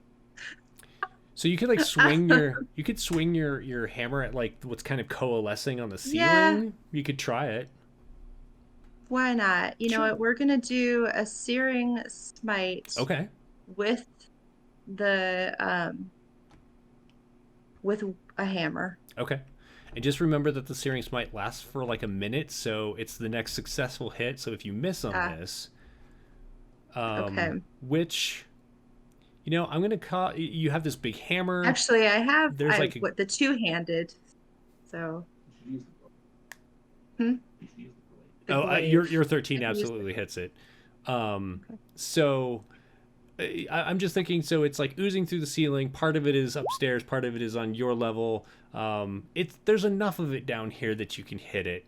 And so your hammer just like tears off this huge chunk of cranberry sauce that's been oozing through the bottom and lights up fire on it for 6 fire. So 9 bludgeoning and 6 fire.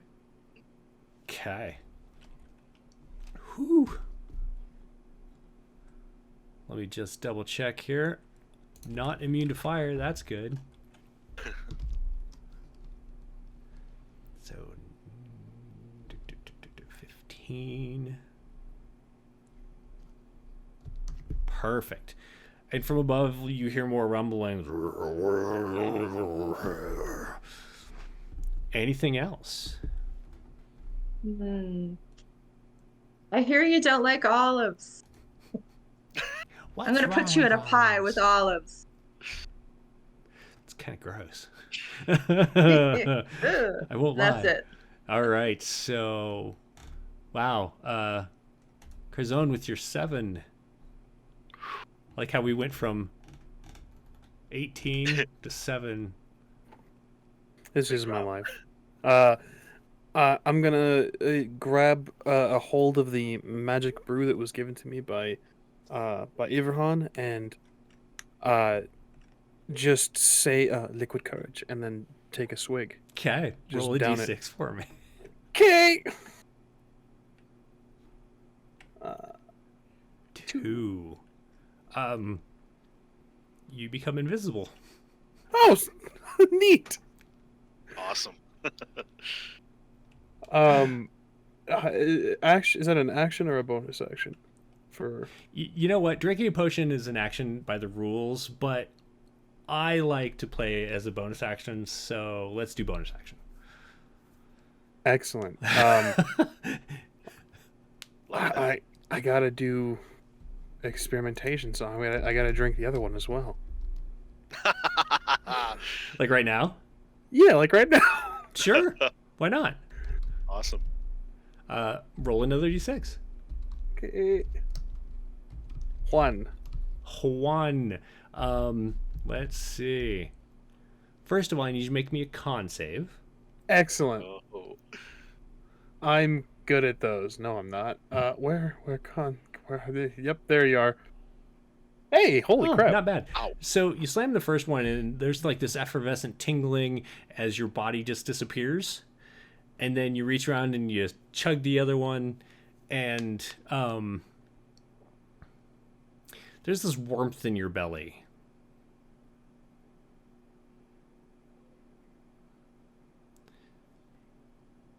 You get the feeling like you could expel that warmth from your mouth as fire. Rad. Better than a different hole. And you're So feeling a little right. It's a potion of fire breathing, but you can't breathe that out your mouth. Oh no. Any other orifice is fine. No. Yeah, you can expel the fire from your mouth. And you get this like kind of tipsy feeling, but you are not overcome by that feeling Excellent. for chugging the second one. Yeah, that's all I got. I'm invisible and I will be able to shoot flames out of my face. Right. Okay, so we need to do invisible. Let's see. We'll do the ninja for invisible, and then is there just a fire or a flame, something? No. That one. You have fire breath. That's lightning brain, but we'll call it fire breath. I like it. Okay. So, after quaffing your potions, Trevelos, your friend has disappeared as well. What are you doing? That is totally fine. I'm going to actually, I'm going to continue up the stairs to try to get up to our friend Loomis, since I'm still unbeknownst to this creature as far as I can tell. Right. So I'm just going to continue up. Sure. The only square that'll cost you extra is moving through Siska's space. Mm-hmm. Okay. So you'll do 1, 2, 3, 4, and end up. So that would be 5 to get there. Okay. As you come up there, you see in, like, over on the side here, there is Loomis, who is a short, fair-haired halfling. Their hair is all kind of messed up, and they're covered in cranberry sauce and little bits of cranberry chunks. And kind of, I'm just going to move the token back up here because this is where the main mass is. As you come up and around the corner, it's like oozing itself down into the floor. And it doesn't... but... Question...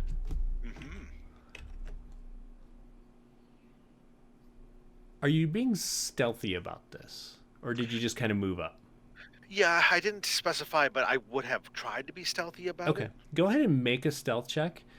You're not going to do it at advantage, even That's with fine. your invisibility. 15. 15. It doesn't seem to pay you any mind. Like, one eye is kind of staring off over at Loomis, and the other one is like kind of looking down and melding down into the floor. So that's your movement. Anything else? Gross. Now, does Loomis appear to be tied up, or they're just Nope. sitting there? They're very sticky, Okay. but otherwise no. And Loomis has like a handful of large green olives that they're like holding up, and like, you stay away from me! Oh, get away! And like throws one. It just like gloops into it and like immediately gets spit back out. Yeah, okay. I'm going to creep that last little bit of movement, so I'm right next to them, and I'm going to crouch down. I'm going to try to step up and over the slimy, gooey cranberry to not step in it and get noticed. And while still invisible, I'm going to say, "We are here to rescue you, friend. Be calm." I almost crapped my pants. I can tell, I can smell it, but be calm. I said almost. Oh, well, must have been something else then. Where are you? Don't worry, I'm close. Hurry up.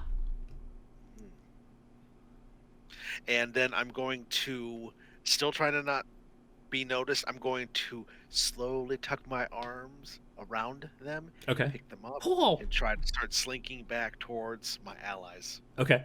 Stealthily the whole What is your strength? probably not great. I'm a rogue. It is an 8. An 8. So, I mean, Loomis is a halfling, It's so a gentle touch. not right. Yeah. They don't weigh like all that much. But let's count every other square as a difficult movement for you. Just as Okay. you're like trying to carry them along. Anything else? Not for the time being. I'm just Because I gonna- doubt I'll be able to like dash or anything like that and be stealthy, so I'll just Okay. That brings us to its turn. It finishes oozing through the floor with this like slurping from the top. It's just this like slurping, and then it plops down onto the floor down below. And there's this like just moment of like watching a jello mold hit the floor, and it's like, and then like two eyes go, and these tentacles like sprout out of it, and a mouth is like, Suska is the only one that it can see. oh, And so it's going to lash out with one of those pseudopods. But a 12 is going to miss, correct? Yes. So, yes, that's correct. I mean, you've been watching this thing ooze through the floor. It wasn't a shock or surprise or anything, so you're just like out of its way. Harlow, downstairs, one floor. Okay, so I should be able to eventually make it up Yeah. and You pass go this guy. Right? 2, 3. You run into a person where you're pretty sure you just saw Carzone. So you Right. can move through their space. You would have 1 movement left when you get there if you wanted. There's not really think I'm anywhere you okay. could go. Nope, I'm in a good spot.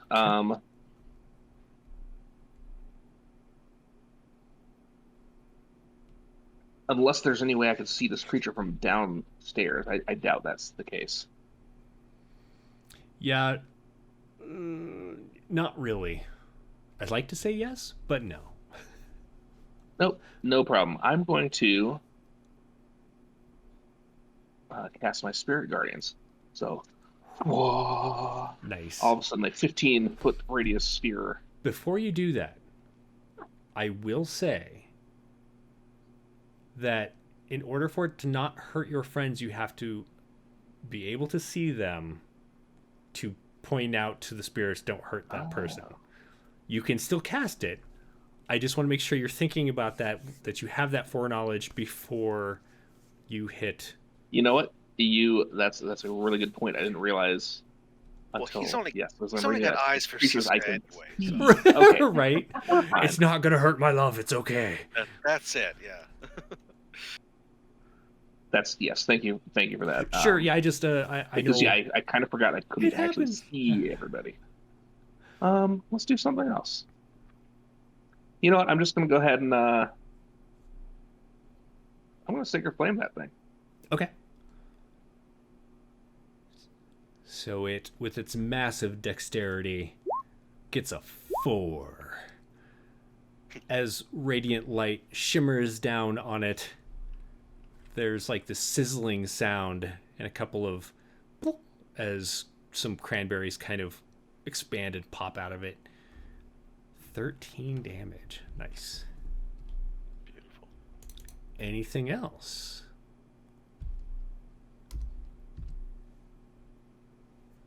Okay.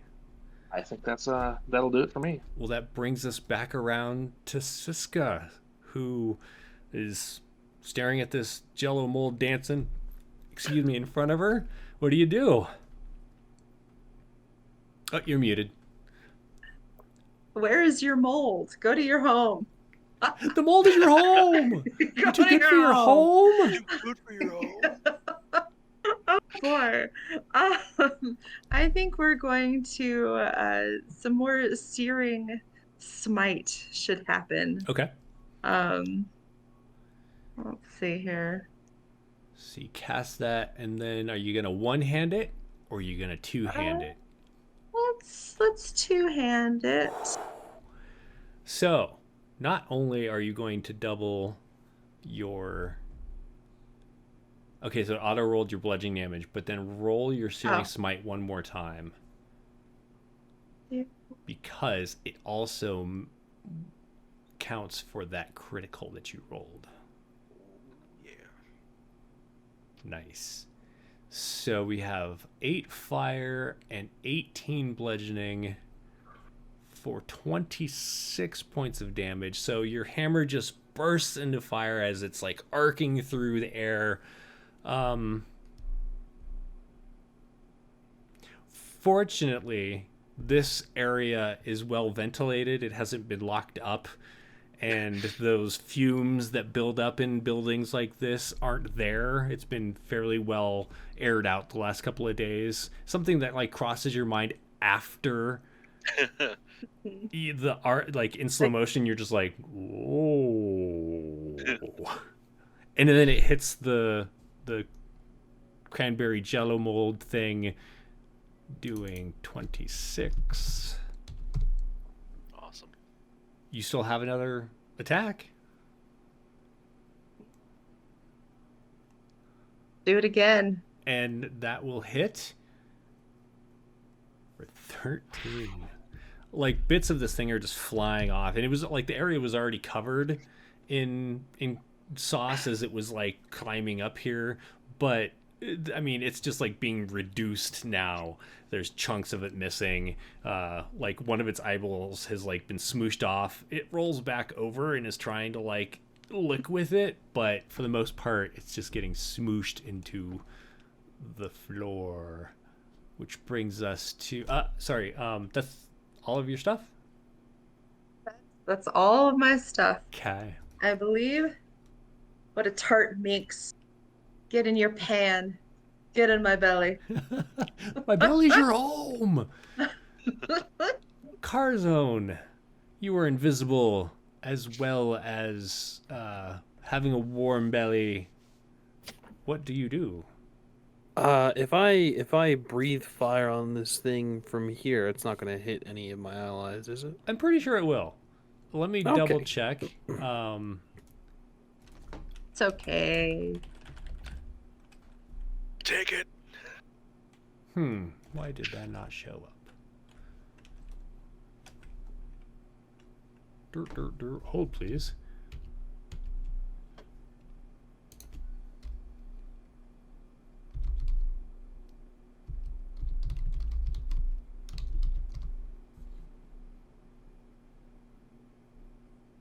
Because Like it's how Cisco fire has, like, breath all and not fire breathing.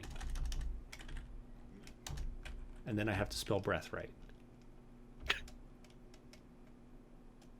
And then I think I confused it too much, and now it's just stuck. All right, so I'm just going to click on this. So it is a oh, that is not the right one. It isn't a line. So yes, you could technically breathe on it. I would love to do so. It would love to make a save in response. Excellent. Unfortunately, it's not going to. Neat. So I need you to roll 4d6 Shall, of course. fire. Whoa! 22. Whoa. So out of Whoa. nowhere, like it's not even visible where this came from. From the air, fire just in a torrent rips through the room, smashing into this, what's left of this cranberry monster. What Awesome. happens as it perishes, Corvin? I think that he just kind of like burps a little bit and sees a little bit of flame. Goes, oh, that's interesting. And then he takes a deep breath and then just breathes out. Probably a sickly sweet smell of like caramelized sugar. Honestly, Nice. I love it. All right. Well, with that, we will step out of initiative as the Jello monster, the cranberry Jello monster, has perished. Wrong button. Yay! Yeah. Yay! And I think this is a Huzzah. good time, unless anyone doesn't want to, I think right now is a good time to take a quick break. What do you think? Sure. Sure. All right. Yeah. We'll take a second. So we'll take a 5-minute break unless anyone needs anything longer. 5. All right. No, that should be perfect. We'll be Yeah. back in 5 minutes. Awesome.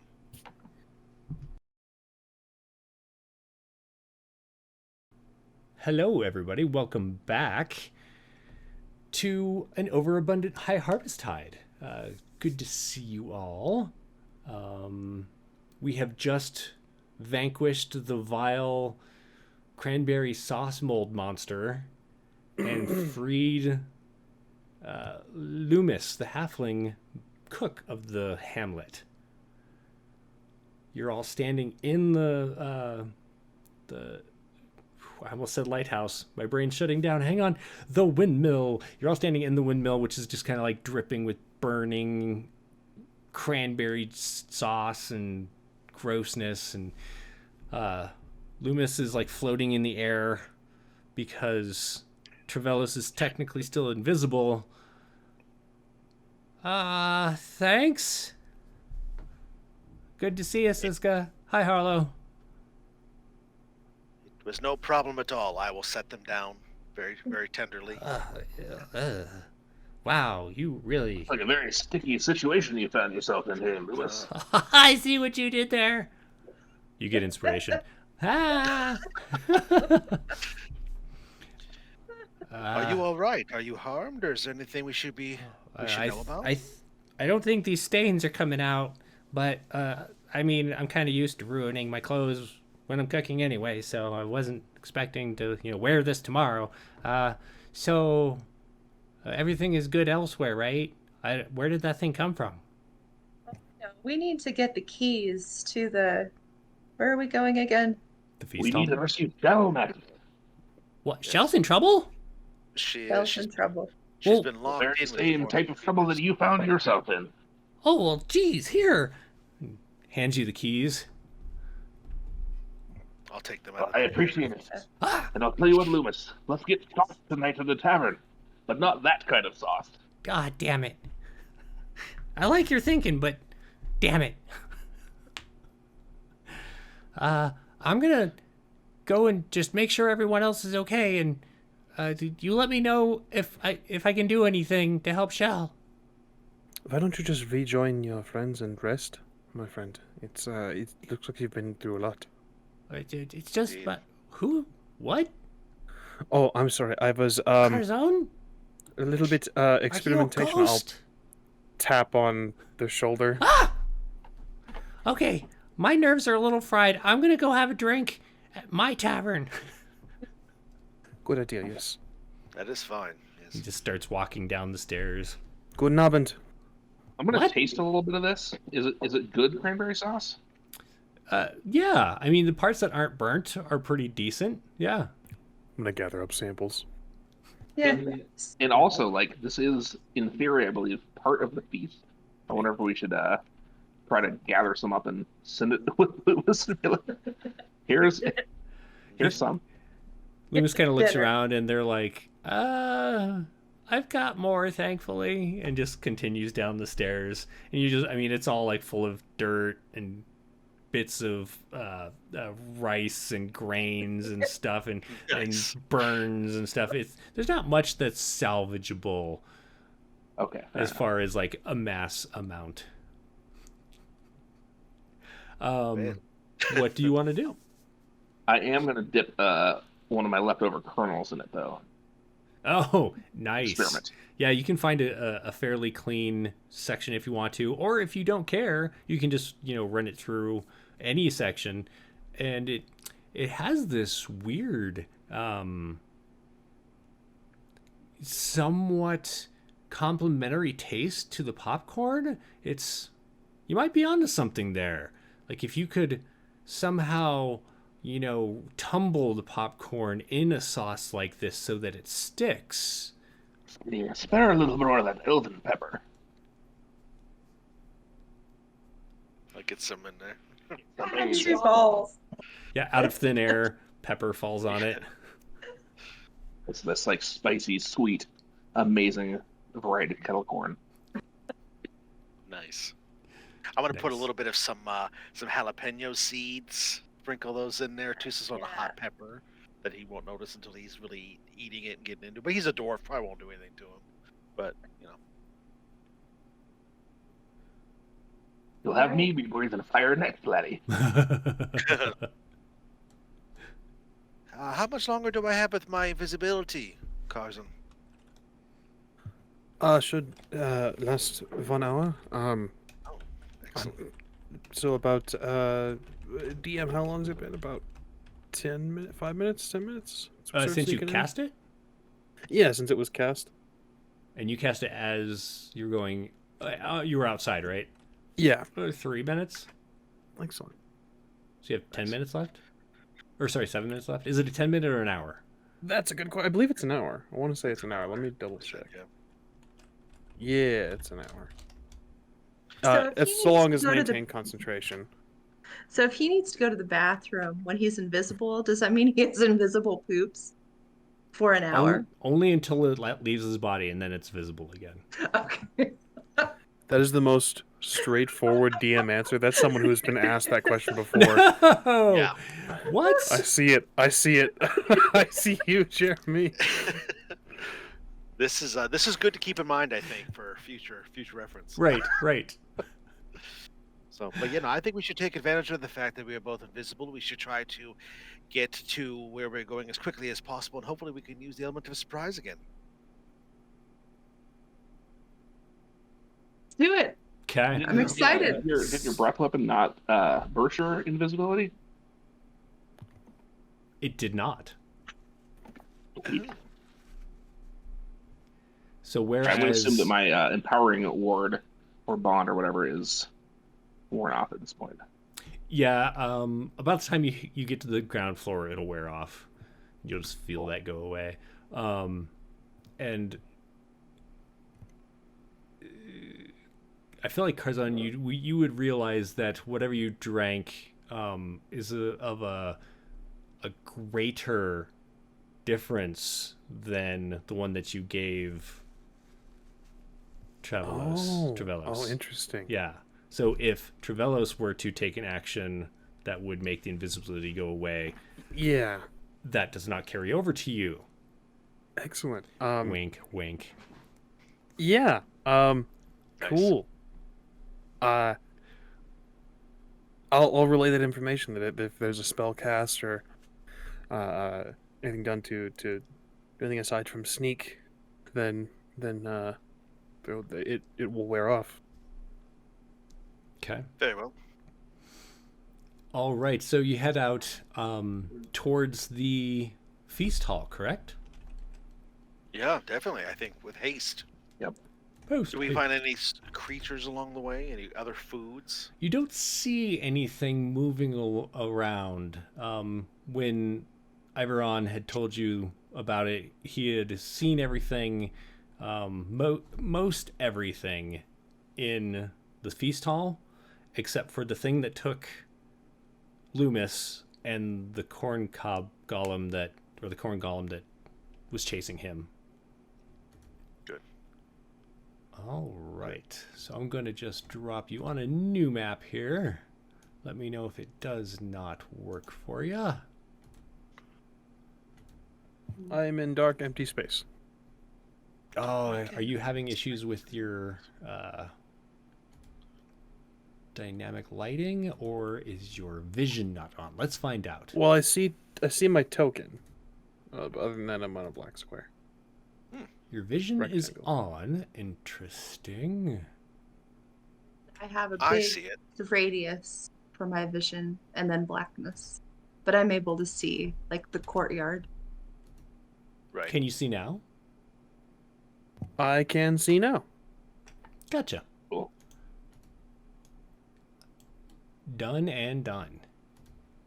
All right, so as you head towards the feast hall, you know that it was one time some kind of like barracks that was built into the side of this hill. You're actually not even sure. Maybe it was a dwarven construct or something, but it predates the founding of the hamlet that you live in.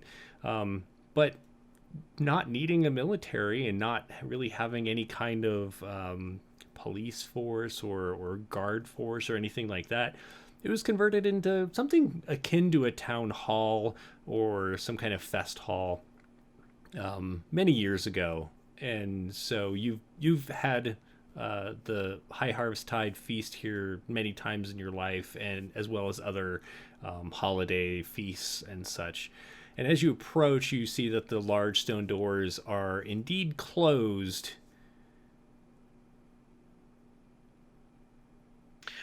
Can I inspect them to see if they're locked or They barred? do appear to be locked. Yep, as you go up and you pull and push on them, they do not budge.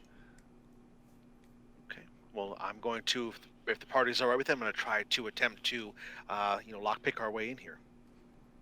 I believe you were given the key. No, we have the key. Oh, we have the key. That's Yeah.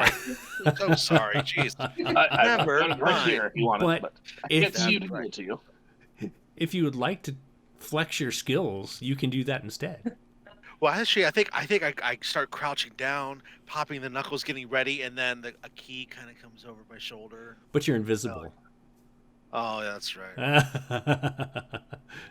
You just hear a jingling behind you as I'm I sitting can't- there, like idly spinning the keys around on my fingers. Oh, yes. Well, after you then, friend. Oh, no. I hold them out to wherever I think you might be. I'll Please, take the them. I'll honors go. are all yours. Yeah, I'll take them. I'll go unlock the door Okay. with the key. There's a loud clank as the gear inside moves You know that there are like several gears inside that move some bars that go into the stone doors from either side. They shift open, and like the door slightly moves so that you can push it or pull it open. It swings both ways. Excellent. I will stop. I'll listen for a moment to see if there's anything immediately that I should be aware of. Sorry, I'm ninjaing Gilbert real quick. There we go. Make a perception check for me there, Sure. Trevelos. Love to. Sorry about that. I didn't mean to stick that in our chat.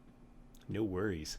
As you're, listening and kind of looking in there, you do notice there's the warm glow of lamps that are kind of filling the area, but a lot of the light comes from down below. The top floor is kind of a cross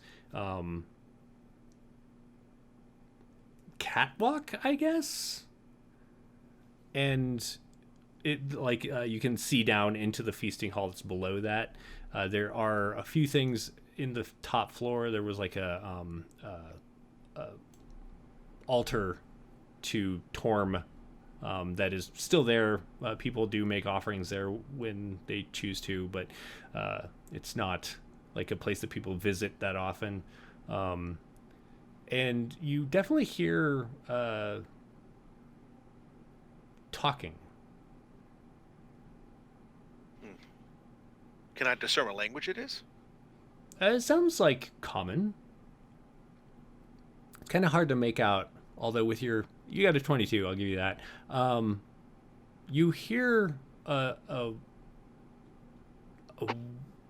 female voice, a husky female voice that's like, "Would you just leave them alone? Go sit over there. Just go sit down. No, leave the potatoes alone. No, just leave them alone." And it just it sounds like there's arguing, and then in response you hear like, "You don't own me. You can't tell me what to do. Stupid potatoes." I'll go back to my companions and I'll say, well, it is either someone doing a reenactment of my childhood, or there is some sort of matronly figure within who is trying to control what's going on here. So I believe we might have a bit of a dangerous enemy on our hands, perhaps. You're not my real mom. I think you should go ahead because no one can see you, and then let us know what you see. All right. Are you with And me? then I'll Carl? come. Okay, very well. Tarzan. Yeah, Carvana, are you going with, or are you staying outside? I'm gonna go with. I'm gonna take advantage Tarzan. of this newfound ability. Okay. Let's do it. Elvin, unite.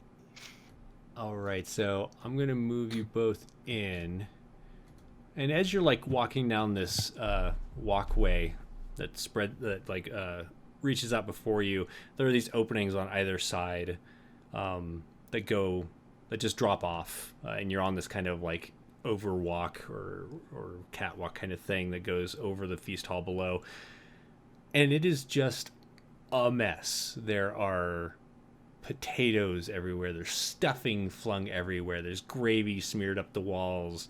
There's sweet potatoes just smushed into the floor. There's lamps that have been overturned that have now gone out, but there's obviously burned pies next to them. You do see a pumpkin that is busy stuffing other pies, what looks kind of like maybe a strawberry rhubarb pie, into a large fanged mouth, and above that mouth is another face that it's looking down, and it's "Oh yeah, that's so good," with this little mouth that's above the big mouth. "Yeah, oh, it's so tasty, it's so good." And over on the far side, you see what looks like a very tired orcish woman who has a large pan in one hand and a huge whisk in the other one. The whisk isn't even the tines are solid. They're not the springy kind. And she's just like, leave them alone. Just stop it. And you notice that there's some mashed potatoes moving around nearby, like trying to run away from what looks like a large sweet potato that has like this horrible scowly face. And it's just like, no, you get over here. Stupid potatoes. Come here, I'm going to kick your butt.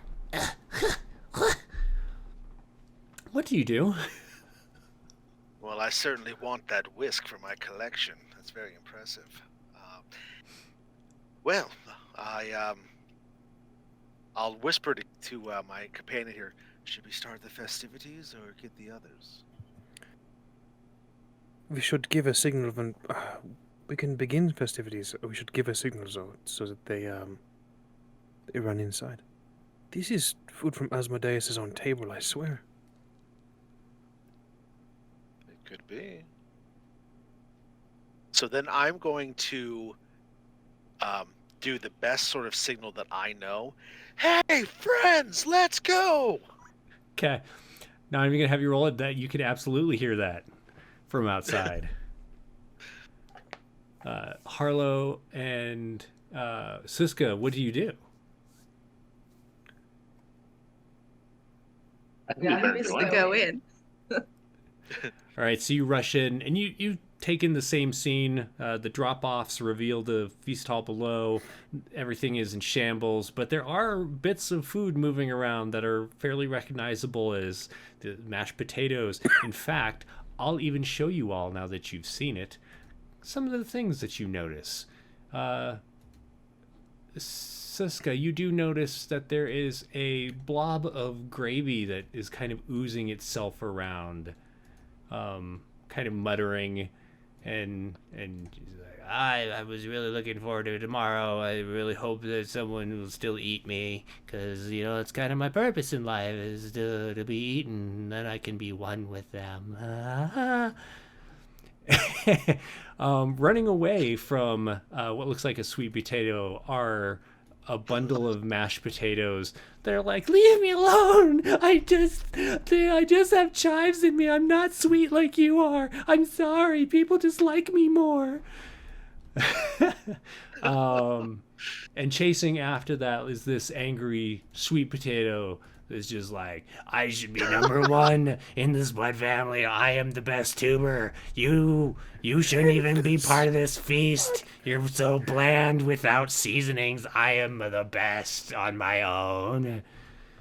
And through it all, you can see Shell is just like, and you notice that she is just covered in bits of feast gore, we'll call it. Excellent.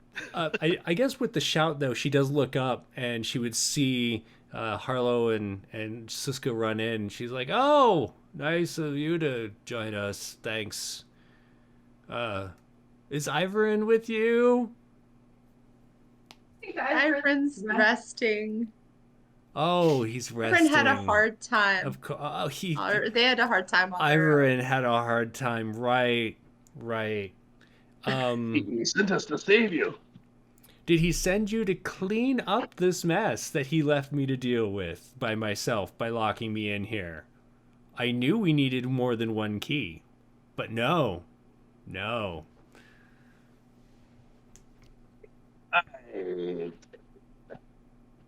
I suppose. Well, you can let Ivorin know that he can come back now that he's rested and help me clean this up. We help you now, and then we can figure out cleaning later. And then Siska's gonna chug one of the vials. Oh, nice. Roll a d6. Oh, wrong button. Let's see here. 5. Good old 5.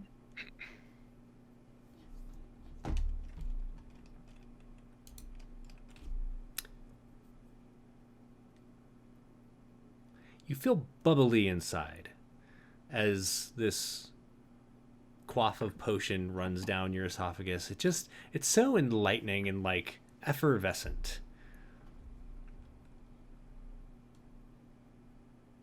So good. Yeah. This is amazing. Get the feeling that you're lighter than air. Mm, mm.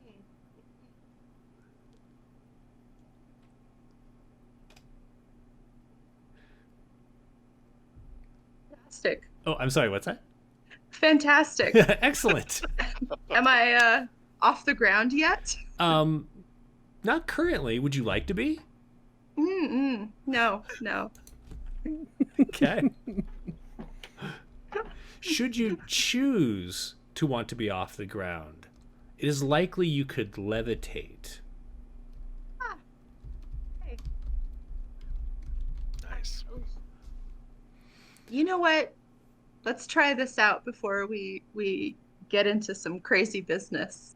I'd like to head over and try and like levitate over an area that doesn't have a floor. Oh yeah, Since we're on so the like just catwalk, step off the kinda sure. like- Yeah, yeah, it's just kinda about 15 feet down, and you just essentially you can raise or lower yourself at up to 30 feet per turn, I think. So you just gently, or you can just be like whoa, and land. The rest of you have to take I'm the gonna- stairs. I'm gonna just Or you can jump off. practice. I'm gonna practice and like look at everybody Yeah. that I can see. That's not Oh, invisible. what the hell is this? Oh, now we've got it. What the hell? Okay, you're gonna be the one to decide. And he like scoots over. This sweet potato scoots over and like grabs one of the chive arms. Let me go, let me go. Who's better, sweet potatoes or this guy? I like chives. Ah, I like potatoes. it's a conspiracy. I knew it. It's been a conspiracy against my people for generations.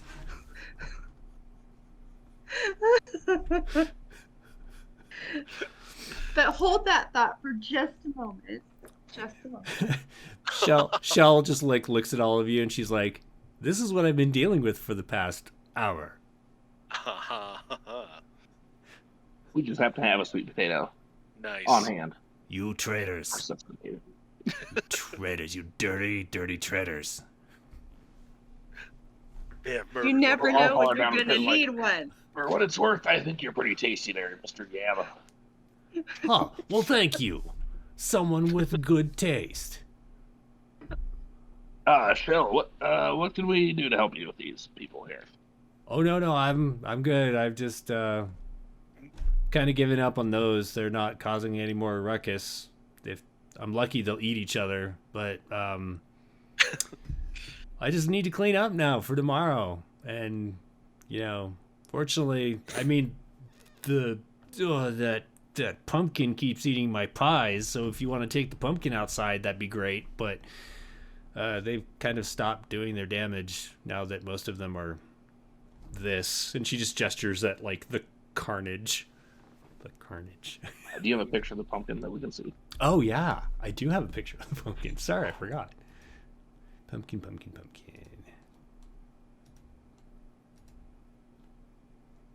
These are the most nightmarish things I've ever seen in my life. Oh my dear sweet lord.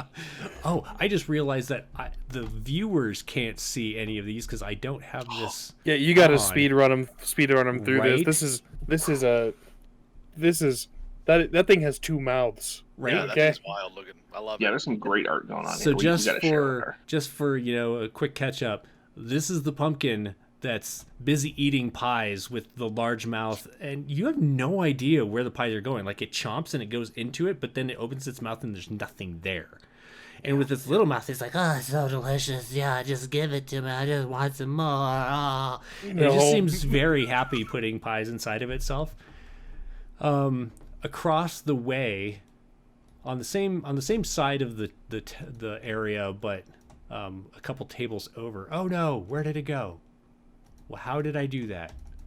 Okay, this little fellow is just like, I hope somebody eats me tomorrow, because I just really want to be purposeful in my life. Meanwhile, the angry sweet potato and the mashed potatoes are having an argument over. Well, really, just the sweet potatoes arguing. The mashed potatoes keep trying to run away, and then the sweet potato chases after it. It's kind of mean. It's kind of a mean sweet potato. It's not. He's the most unsweet sweet potato. That's it. All right. So, what would you all like to do? Well, I don't agree with my companions. Everybody knows that candied yams are the best, but I want a piece of this pumpkin because when you asked off the stream what our favorite holiday food was, I forgot all about pumpkin pie, so I messed that up. That's so now fair. I'm gonna take it out on this nasty, creepy pumpkin. So I'm going to, well, Trevellos really is going to run to the edge of the little walkway that we're on. Uh-huh. He's gonna jump over and flip over the edge while drawing his rapier, and he wants to come down right on top of the pumpkin and Nice. attack it.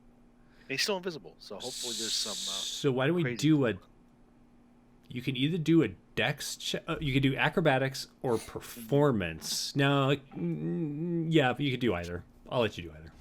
I will definitely do acrobatics because I have a +7. Nice. Okay, So and 21. then make an attack. Very cool. Oh, that also means I need to, and this will be at advantage because it does not see it coming. Excellent.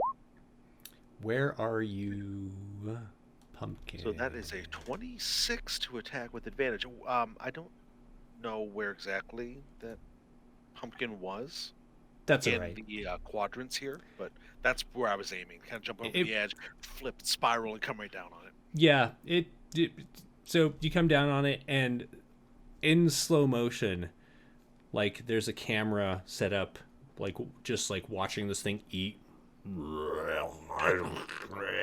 it slowly pulls back as it looks up, and when your rapier is just like appears. I know you're invisible. This is for cinematic effect. It appears and just pierces right through its eyes, like, ah! And then your weight hits it, and the pumpkin just goes. And I reappear covered in pumpkin guts. Yeah, you would reappear. Mm-hmm. Corzin's the one that doesn't reappear. Fancy invisible. Yeah. Do you feel cathartic? Is that better? Oh yeah, that was so necessary. Does Shell seem impressed that there's been some extra pumpkin goo added to her Right? She's like, oh, area? When I said take it out, that's not exactly what I meant. But I could see how that was confusing, taking it out. Yeah, I should have worded my phrasing better. Sorry. If you would go get Ivor and send him back here to help clean, and maybe, I know there's kids running around not doing anything today. Tell them they can have free cookies if they come help. I've got this one. I'm going to cast sending. Okay. It's like my little telepathic message to Nice. Ivor. I'm going to say, round up as many kids and folks as you can and get your sweet butt back here, or Shell's going to have your hide. Do they get the chance to respond, or is this not a response one? Yes, they can answer in the like manner. So 25 words. Okay. I'll throw it up in the chat here. It's like a mini tweet. Is that you? Oh, hell. What? You can almost smell the alcohol through the sending.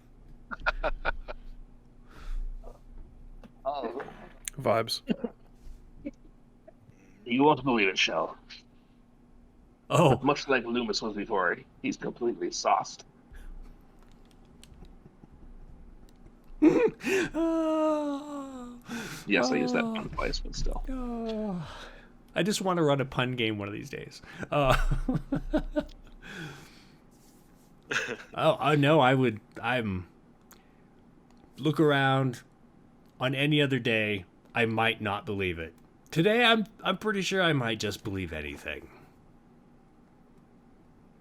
If need assistance cleaning, to what degree is you just want the gore gone? Yeah, we need to make sure everything's cleaned up for the feast tomorrow. Excellent. I will load up. I will get basically a bandolier of vials ready, and start just casting acid splash and Nice. just disintegrating carnage. That's it. Not how I would have done it, but okay. Effective. Oh, the smell. I'm going to go outside for a breather. Oh yes, you should always have a mask, Vince. The fumes are very toxic. Yeah, everyone starts getting lightheaded. Is that what happened to your shirt, Karzan? Or Among other laying things, out the yes. acid much? Among other things, yes. It was a horrible accident. Well, we've got time, and I start grabbing a dust broom, and I'm helping clean up, maybe with a mop or something. Nice. I'm helping clean up. So is 'Cause I there heard Yeah, free I'll- cookies, an so I'm all effort about to cleaning help up. clean up? Is that what's going on? Okay, cool. I'm gonna run outside and throw some thaumaturgy and just like holler as loud as I can in Sure. a booming, kind of godly voice. I'm like, "Everybody, grab your brooms and your dustpans and get into the feast hall." Nice. Okay, so after a little bit, people start arriving and they're looking around. They're like, "Wow, what happened in here?" But they begin helping clean up. Ivorin doesn't show up, oddly enough. But like only some of the town really showed up. The people that were close enough to hear you. And it doesn't take long for the group, like the townsfolk and you, to clean up as a team. Go team. What do you do? That's great, because Highharvestide is the time for the community to come together. So I'm glad that we all had this moment to clean together. Do we finish off those like little yams and those little potato people? I mean, A part of the that's cleaning totally up? up to you. I mean, they're just little animated vegetables at this point. They seem to have a consciousness. It's up to you on what you want to do about that. Oh, The yams are causing trouble yeah. because they won't leave the potatoes alone. So I feel like that's a problem. Yeah. I mean, meanwhile, Siska's like just going up and down, striking poses with her warhammer, just Yeah. like going up and then down. Hmm. After And then about 10 pointing minutes, at it people. stops. For about 10 minutes, you could do that, and then like you start feeling it fade, and you just slowly Yeah. fall to the ground. And when you try and like go back up, there's Yeah. nothing. That was amazing. That was the best thing I've ever felt. Well, not the best. Let's try it again. I give And Harlow she's a gonna, wink. yeah. And then she's gonna drink another vial. Okay, go ahead and roll a d6. Cause why not? Hmm. Hey. Same one. Nice. I suppose I should drink my second vial as well. I feel bad. I didn't drink either one of mine. It's not too late. You can wait Okay. for, if you're making dinner, just sprinkle it on somebody's food. Oh, I like that. That's actually a really great idea. Yeah. 2, you disappear, Harlow. I will take First mine. sign for anything. What's that? Siska might start feeling some weird things. I'll take my Candy vials and slaps. somehow get them mixed into the Highharvestide food tomorrow. Right? So Love there'll be it. some random person who gets there'll be 2 random people who get my potions Nice. mixed into their food somehow. So as you Is all, any of this stuff edible that's part of the mess? I would say good chunks of it are edible, yeah. Okay, I'm definitely like eating as I'm cleaning. As one does. Mm-hmm. So as you all wrap up here, I mean, it's not bad looking in here. There's definitely like I'm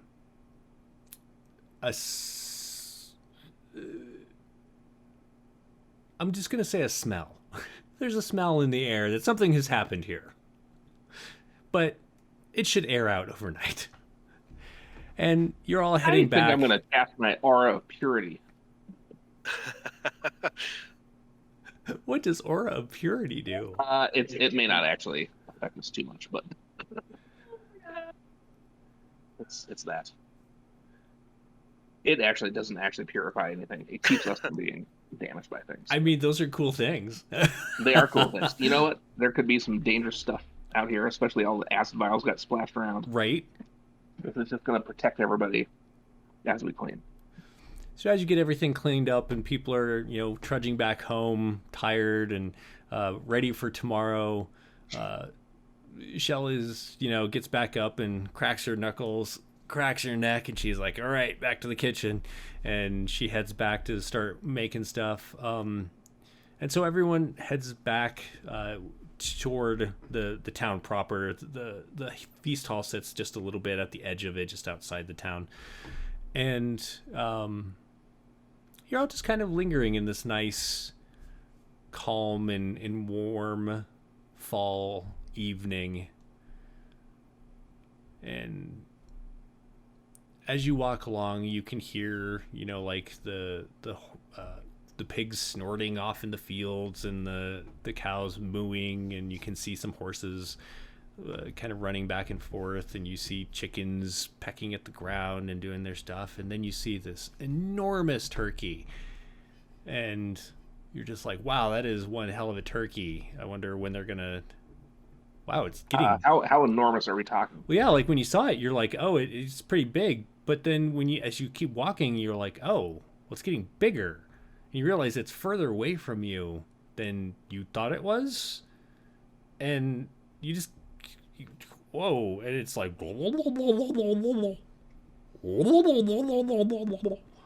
as you get closer to it, and it's pretty big.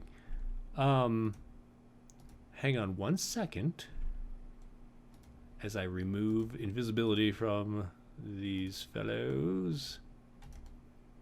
And I'm gonna move you over to this other map real quick.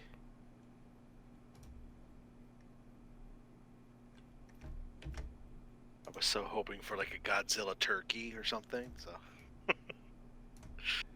you're about just for my sake, would it count as this having had a short rest at some point during this?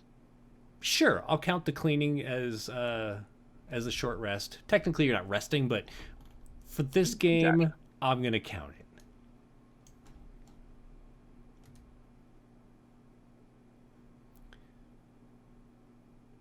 So as you get closer to this, you can see that it's like pecking the ground with this large head, and it's pretty big, like kind of uncomfortably large as you get closer to it. Definitely bigger than Siska. Maybe twice the size of Siska, height wise. Oh wow, that's a pretty big turkey, and it kind of like eyes you and raises its head up, and then it raises another head up from behind it, and it looks at you, and then from around the side of it, another head looks around.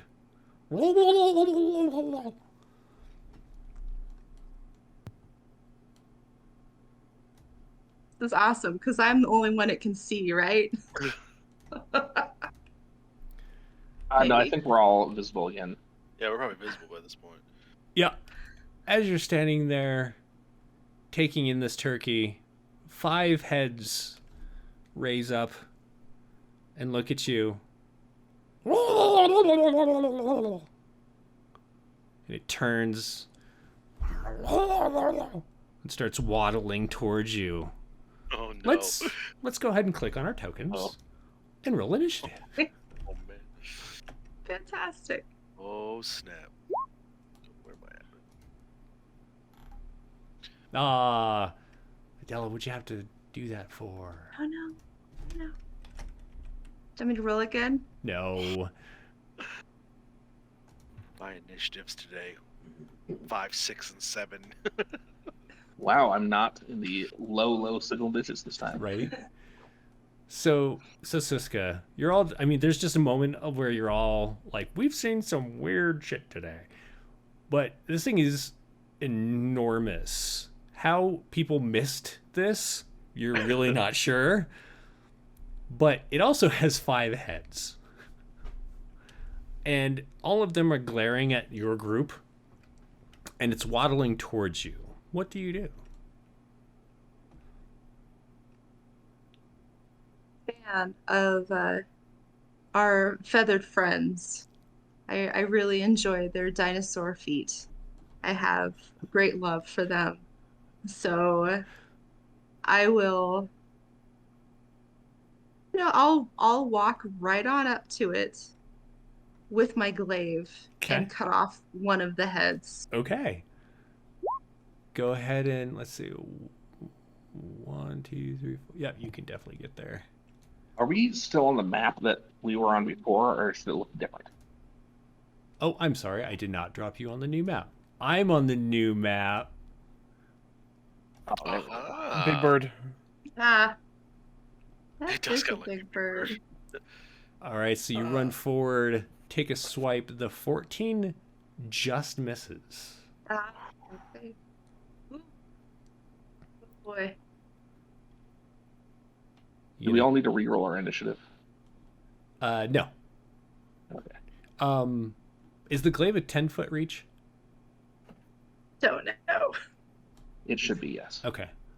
Then you probably wouldn't have run up to it, so I'll put you there instead. But you still have another attack as well. Yeah, let's go ahead and let's try the javelin. I'm gonna try the javelin toward its little fluffy heart. Okay. Oh, So you throw it, and it just is like bullet time, or javelin time in this case. As it just streaks by it. Anything else? Oh no, that's it. That's all she Okay. wrote.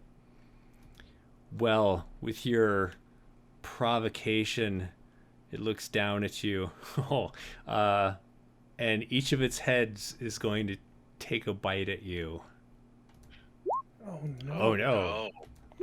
Oh no. Oh Oh no. no. Oh no. Oh, no. Tonight you're for dinner. Whew. Okay. Yikes. I think one of those misses you. Yeah, the 27, mister. Right. Does a 20 hit you?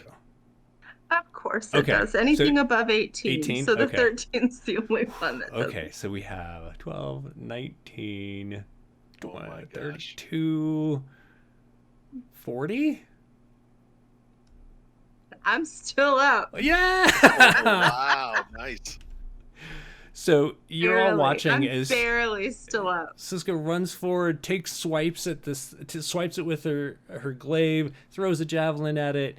Like, it just seems like it can't be hit, and then all of a sudden it's just like thump, thump, thump. It's like thunder hitting the ground as it pecks at her.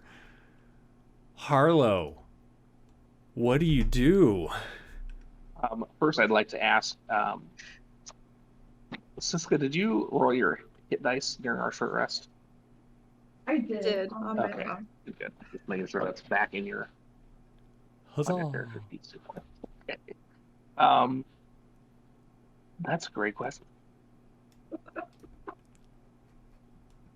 I am going to cast Odaluk's Resilient Spear Okay. on Siska. I'm gonna put that in the chat here real quick.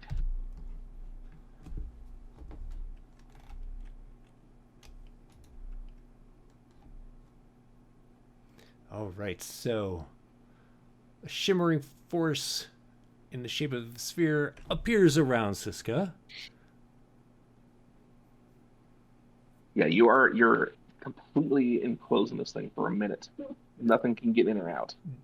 Are You you can't get in or out unwilling? either. Are you unwilling Unless to be you're in the unwilling sphere? to be enclosed in this thing. Oh no, I'm Okay. willing. It's okay. Okay.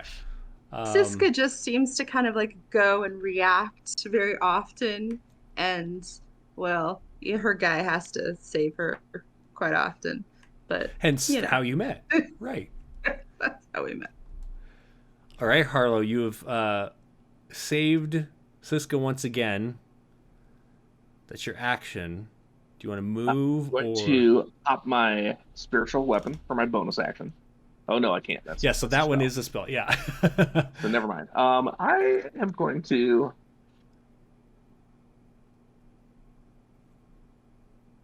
Oh, what am I going to do? I think I'm just going to hang out and see what happens. Okay. Yeah. So Siska's there. It nailed her from there. Okay. Car zone. What would you like to do? Oh, that's an excellent question. Oh no. Demon turkey. How does Siska look? Not great. Not Not great. great. Yeah. Gotcha. But she's in the resilient sphere, so you're probably not going to be able to help her unless that thing goes away. And you can't see it. It's like a shimmering globe, right? Yeah, it's Yeah. pretty visible. It's like just she's in a bubble, of course. And you've probably seen me cast this before. Okay. It's kind of like the oh shit button. Copy. Nothing can get through that sphere. Nothing. Cool. Yeah, not physical objects, energy, or other spell effects can pass through the barrier. I do enjoy the fact that you can roll it like a gerbil ball or like a hamster ball. Absolutely, that's my Yeah. favorite part. I was actually wondering if I had the ability to go over there and kick it and see how far I could get it to roll. Oh. Cool. I'm gonna load up a very similar looking vial to one I've used previously, and fire it, casting reduce on the Turkhydra. Nice. Turkhydra. Turkhydra. Yeah. I need a con save from this thing.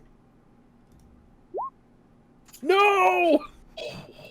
It just like splashes against it, and one of its heads looks down, and then looks back up at you. Yeah, Coleman. Anything else you'd like to do? That's my action. Turdra. Oh man, it's Love it. been it's been so long since I've been a player. I can't cast another spell aside from a cantrip with the I don't think I have a bonus action cantrip. Oh no. Yeah, that's me. Okay. I'm gonna actually try to draw its attention. 5, 10, 15, 20, 25, and 30. Just spouting a lot of swearing in whatever the fantasy equivalent of German is at the turkey. So just so you know, these are trees, and so they do offer you a bit of cover if you were in there, and the turkey has a harder time moving between them. For all of your information as we continue. Truvelos.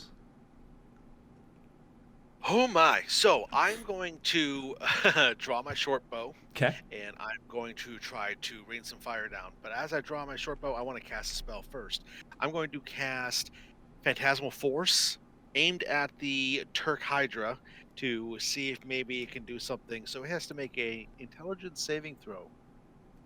Okay. Got a 13. The DC is a 14. Nice. Let me click on that spell so it's in there. That way you know that I'm being legit.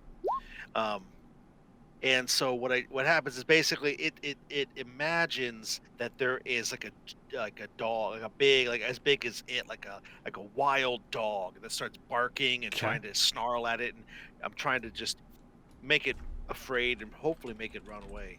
Because I saw what it did to Siska. I don't want anything to do with something that does that. So, but then I have my bow in hand to do something else next time.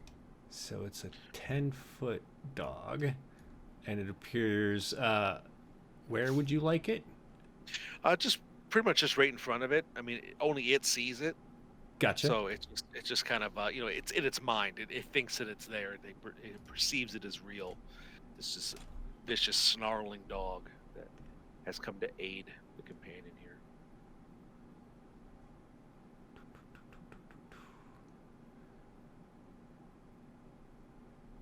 Okay. Okay. Perfect. Anything else? Nope, that is going to be it. Although it looks like each round on my turn, the thing that it sees deals 1d6 psychic damage. Would that start next round? Or does that happen the same round that it first sees it? Sorry, hang on one sec. Um, There's so much text to that spell too. Yeah, it's there a it big is. spell. Yeah. Each round on your turn. Let's go ahead and just have you roll it. Okay. 1d6. 5. Oh. Okay, so for this we'll do. Okay, so it failed its save, right? Did I roll a save? Yeah, I rolled. The DC was 14. You Right. said it got a 13. Right? So because the illusion has to be something that it thinks can hurt it, and so because it's the dog, we'll say the dog. It thinks the dog bites it. Sure. And therefore does 1d6, and you rolled 5. Yes. Psychic. Okay, perfect. Thanks. Cool. So then, during your next turn, let's just remember that is a thing we need to do. Yeah, I'll make a note. So, Siska, you're in this ball. You can see it. You know it's there. You don't feel like you can get out of it, but you feel like you could, like, run in it or move in it and cause it to roll with you if you wanted to move. But other than that, you don't like you can't stick your glaive out of it or throw anything through it. What do you want to do? To lay hands on me. Okay. And how do I can heal wounds, pool of human power. That famous Bon Jovi song. Yeah. Lay my hands on me. Okay. Oh, I can restore a total number of hit points equal to my level. So I'm level 7, so I can at least add that. Yeah. And then I would like to run around the chicken thing just like a bunch of times to see if I can't like twist its head. Gotcha. So you can and confuse it. You can move your movement in the ball. And since you did lay on hands, that's your action, right? Not a bonus. Yeah. So you can do 6 squares worth of movement, but you can't move through this tree. So you would probably roll this way instead. So you just put yourself where you end up. Nice. All right. Anything else?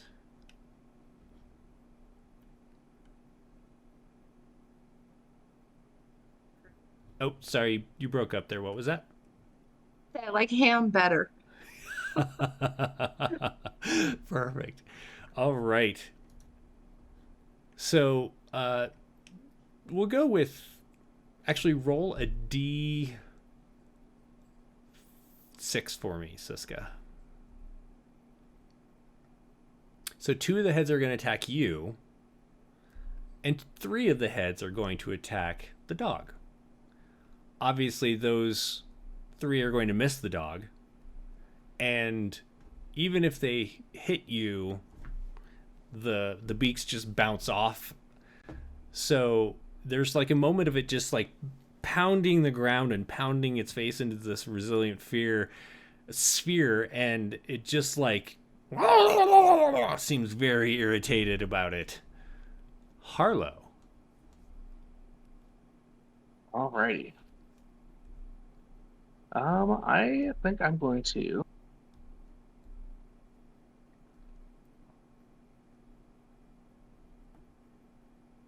I'm gonna go ahead and pop my Spirit Guardians, like I was going to last time, but kind of forgot to do so. Excellent. You can definitely see everyone now. Even though Siska's on the other side of it, like there are bits of her that you can see, like under the turkey and stuff. Absolutely. So I'm gonna And I throw. think from where I'm at, I should be able to. It should be within my 15-foot radius. Is that correct? Diagonal. I believe. So what we'll do is, what color is your aura? Do you think? Probably an aqua, Aqua. tealish kind of thing. Something like that. Yeah, exactly. It is just outside of your range. Okay, well then in that case, I will go ahead and move so it is in my range. Okay. There you go. So at the beginning of its turn, it will make that save. Anything And else? then I would like to, if it's possible, let me look at my ring real quick. There we go. So if that's a bonus action, I think I want to restore one of my spell slots. Oh, nice.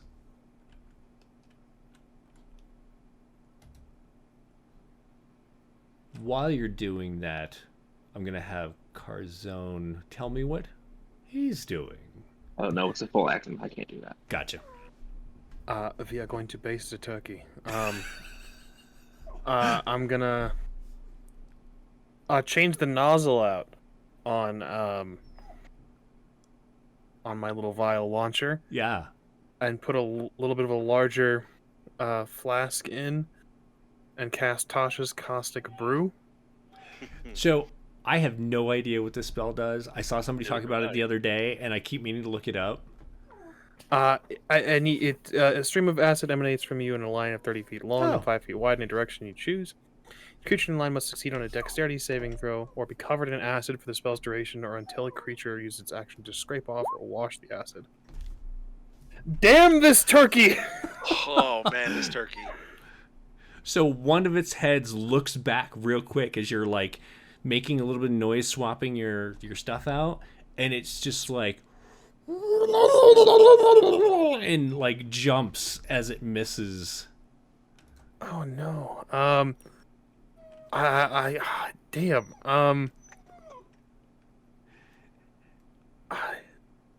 Benji gonna have is to do- being such a sad doggo. She's mad. She's mad. I'm not giving her attention.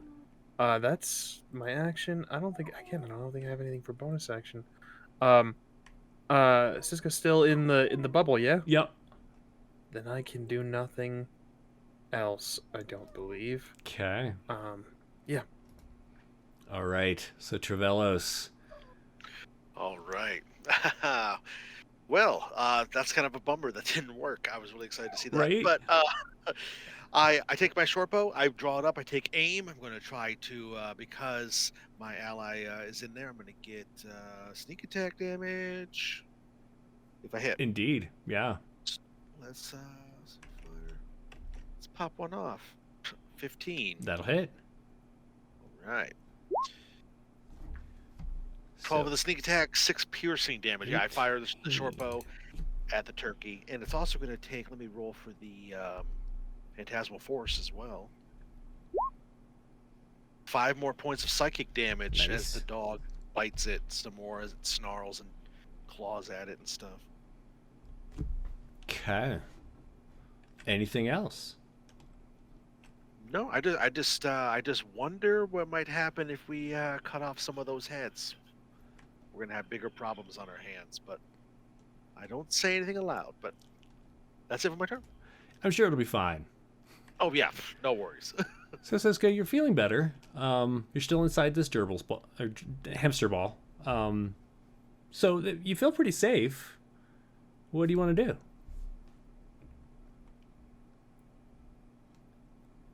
I think I'm going to run around it again, just to try. Actually, so the moment I cast Spirit Guardians, I forgot. The bubble popped. Concentration. So Good catch. You are no longer in the bubble. right? I'm gonna run right on over to my friend. See if I can't get healed a little bit more. I will say you will get attacks of opportunity. You're right. You know what? Nah, I'm not used to running. We're gonna try and chuck the glaive, push the glaive into its heart. Okay. Go ahead and roll. Oh, you just did. That will hit. Awesome. Yes. Yes. So you stab into its, I almost said furry body, feathery body. It's a little fluffy It's body. fluffy, feathery body. And you pull the glaive out, and there's definitely like red gore on there. You wounded it. You have another attack. We're gonna go ahead and Smite it. yeah. We're gonna smite, and we're gonna warhammer. You can use the glaive because you'll have to move in with the I can. warhammer.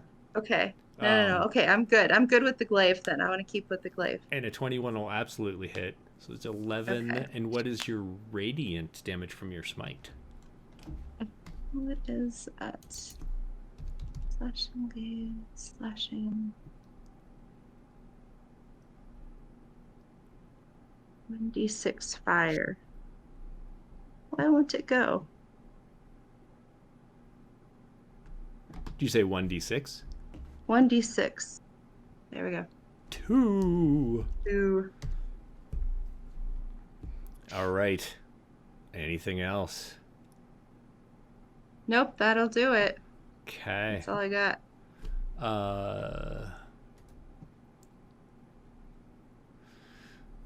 So the turkey looks up at all of you, and each of its heads points in a different direction, and it leans its heads out and goes and this kind of oddly tasty smelling gas rolls out. I need, the dog doesn't count, but I need Harlow, Siska, and Carzone to make con saving checks or saving throws. Uh-oh.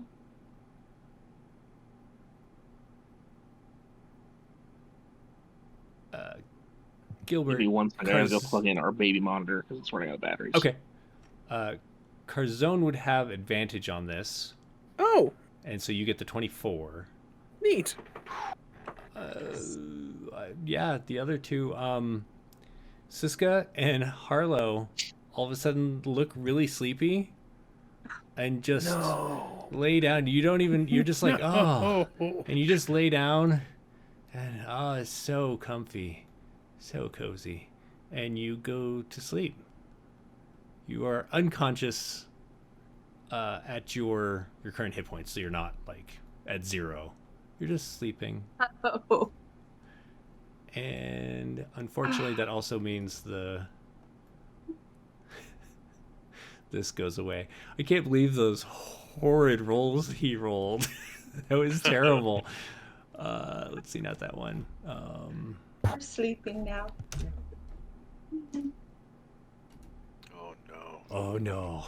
But that was its turn. So Harlow, you are asleep. Carzone, you saw them fall. More like just kind of slumped, and then like, you know, got cozy and laid down. Like they just had a big turkey dinner. The tryptophan's kicking in. Oh, Oh, you were muted. What was that, Matt? that's so cozy. I don't have anything to help with that. I'm gonna try to draw the character's attention. Same as last. I'll use Tasha's caustic brew, firing that vial. Okay, so it does a dex save, right? Yes. Do do do do do do do. Oh my Damn gosh. you, turkey! They rolled the same thing, which is a crit. Word. Right? Why are you like this? Spat forth from Asmodeus's banquet hall. I'm gonna just try to call. I'm gonna insult it and try to bring all of its attention toward me. Sure. Okay. Chavelos. Oh, that is brutal. This sleep is a magic most foul. I am going to, now that my allies are unconscious, I'm going to use my steady aim to try to get myself advantage on my attack. I'm going to Okay. try to shoot it and hopefully give my remaining companion enough room to do something else. So let's see, short bow. Nice. That'll hit. 26. Okay, cool.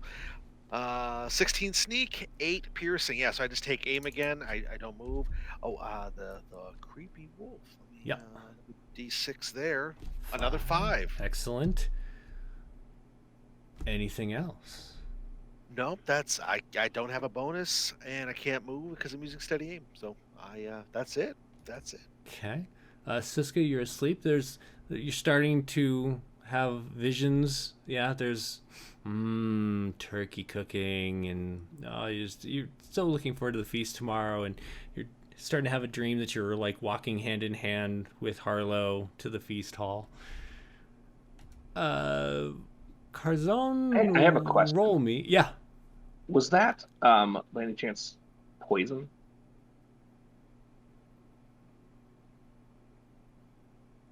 It doesn't matter. It happened before. I was wondering. I forgot about my Dwarven resilience. I'll go with yes, which would have given you advantage, right? Yeah. So it still would have. So you would have gotten an 8 instead of a 6. Okay, we're fine. But that is good to know. What was I saying? Carzone, roll a d6 for me. And actually, I need to roll a d6 as well. 4. 4. Okay, so the turkey decides that it does not like this dog that's harrying it.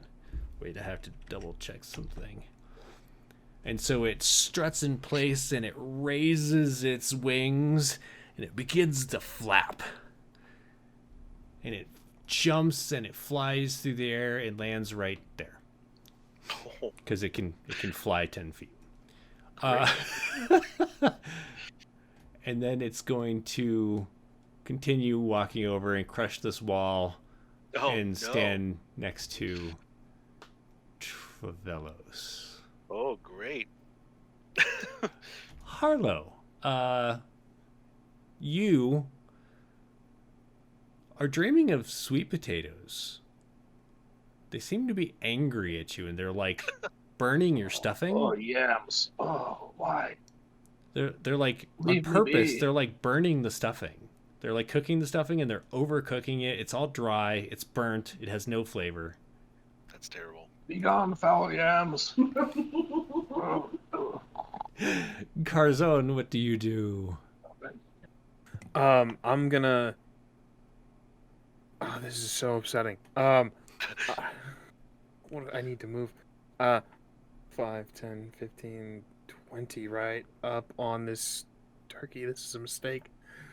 I am going to use a bonus action to cast Sanctuary as I kind of just fire a quick dart into oh man. This feels unhealthy. I'm gonna cast Sanctuary on Harlow. Cause prone. Yeah. So for 1 minute, let me click this in. That's so convenient.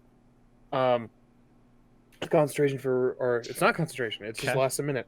Water creature within range against attack until the spell ends. Any creature who targets the water creature with an attack or a harmful spell must make a Wisdom saving throw. On a failed save, creature must choose a new target or lose the attacker's spell. Nice. That's my bonus action, and then with my action, I'm gonna load a quicker vial into the launcher and use the cantrip Acid Splash. Dex save, Dex save. huh? I swear this fucking turkey. We're gonna crit Dex again. Oh, fail! yes, This little bastard. yes. So that's gonna take Oh nope, not that one. Not click the thing. 4. I think you already Yes, clicked 4. it. Yes, yes. 4. Cool. Excellent. So you melt some feathers off of it, and the flesh below it is pink and irritated. Anything else? I'm gonna shout, "Face me!" Like a couple of the heads turn and face you. Yeah, I'm just gonna try to draw its attention. Okay. Trevellos. I'm going to take my short bow. I just chuck it off to the side, Okay. and then I'm going to draw my rapier. Time to carve this bird, and I'm going to come at him, and I'm going to just attack him with the rapier. Okay. And yeah, because yeah, I've still got a sneak attack going on because of my ally right there behind him. So we are teamwork and making the dream work. Indeed. So Oh. natural 1 for an 8. What? What? We Yeah, were not so meant to no. survive this turkey. Right? That's it. That is it. You guys like all just rolled so amazingly through the game until this, and now it's just like, I am Neo, I am the one turkey, and you guys are like, I'm so sorry. We all filled up on that pumpkin. Right? This is Sauron's turkey, dude. Sauron. Right. Love it. That's it. That's it. That's But it? yeah, I'm not gonna move. Cause I'm not gonna move away from my companions here. I mean, I could disengage or try to do something like that, but it doesn't feel right. So Gotcha. we're gonna stay in there. Okay. So, Siska, on your turn, you've arrived at the feast, and Harlow has this like large loaf of stuffing that he's like feeding you ever so gingerly. It's delicious. It's wonderful. Let's see. Trevellos, roll a d6 for me.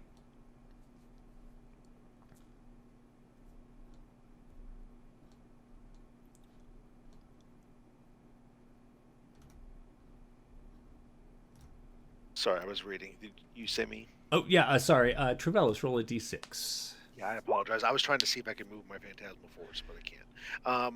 D6. Where to go? 1. 1. So one of its heads bites at you Ooh, cool. for 12. 12 will not hit. Okay. The other 4 are listening to Carzone, who's like, eat me! No. 1, 2, 3, 4 attacks from the turkey. Does a 14 hit you? Against me? No, against Carzone. A 14 does not. All of its attacks miss. You just dodge nimbly as its beaks fall on the ground around you. And it is Harlow's turn to dream of those angry sweet potatoes that are burning your stuffing. And you just take out your hammer and you're like smashing sweet potatoes left and right. And you're getting some of it into the stuffing. But you're okay with that as long as it's not burnt or dry. It's okay. Carzone, what do you do? Alone. I'm going to.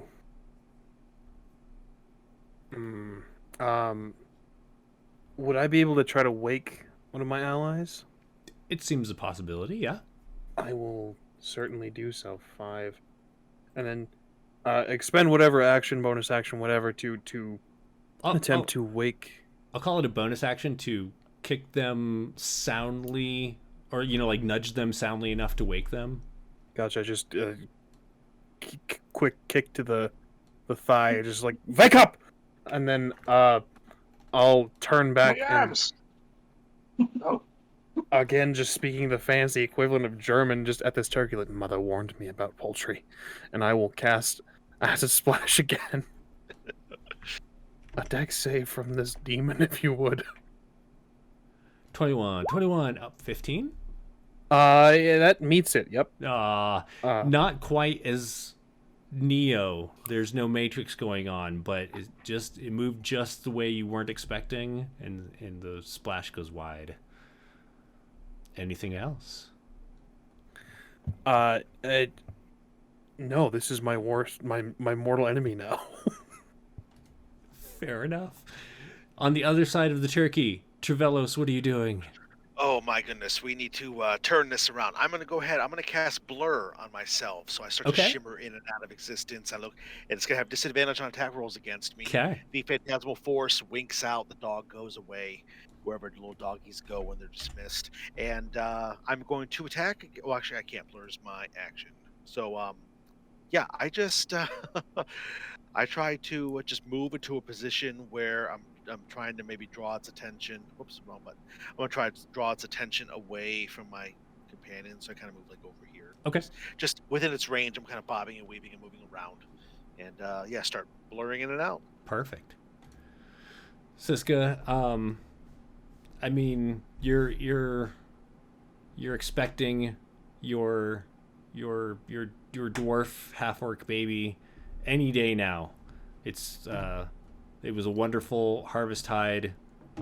The after party was something none of you barely remember, but the after effects are growing in your belly. You're just fast forwarding through time in this dream of yours. The turkey. Carzone, this time you roll. Roll a d6 for me. Copy that. 5. 5. Well, all of the attacks are going to be on you. Oh no! Oh, no.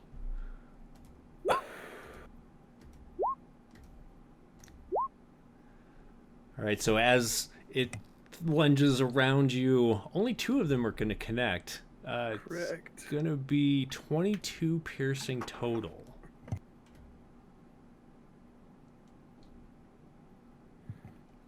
I'll take it. I'm assuming you're still up?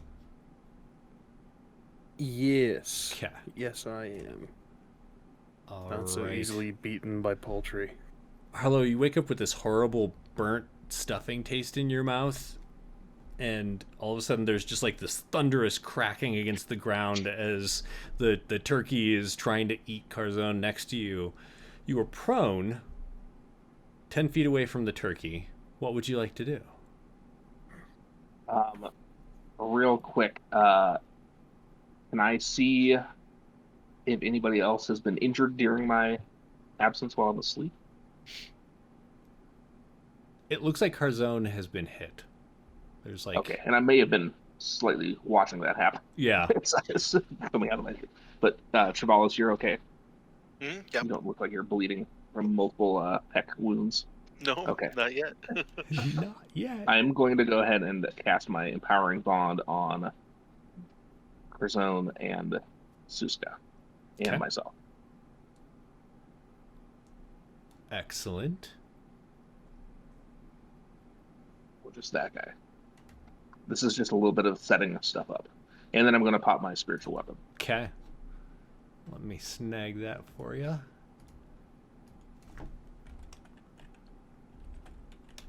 If I can spell. Right between me and the turkey there. Like right there. That is perfect. Perfect. Cool. Go ahead and take your swing. A 25 will absolutely hit.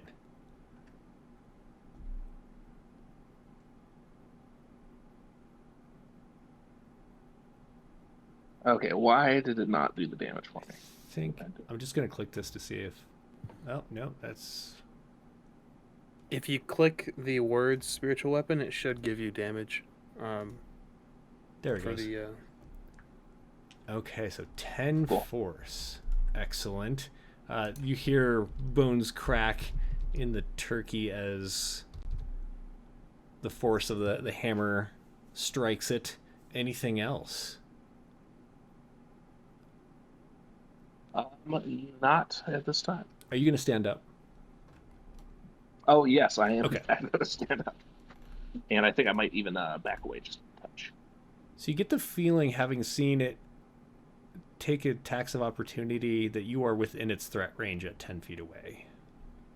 So if you move, it will get to attack you. I shall not do that.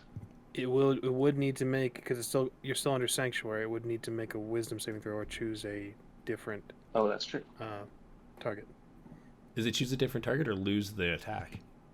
It's choose a different target or lose the. Let me scroll back up. That's acid splash. That's not before. Yeah. On a failed save, the creature must choose a new target or lose the attack or spell. Okay, so if it fails the thing, it's either going to attack Carzone or Carzone, Trevellis, or I'll be fine. Okay. Speaking of Carzone, If I stay within its threatened range, though, I should be okay, right? I'm gonna move 1. yeah, I'm not moving out of its space. it can. Yeah, you can move there. You're still within its threat range. It can hit you from there, but it won't get its reaction to try and hit you. So Carzone, Harlow is up and has summoned a glowing, mighty hammer. What do you do? And you do have a D4 now to any rolls.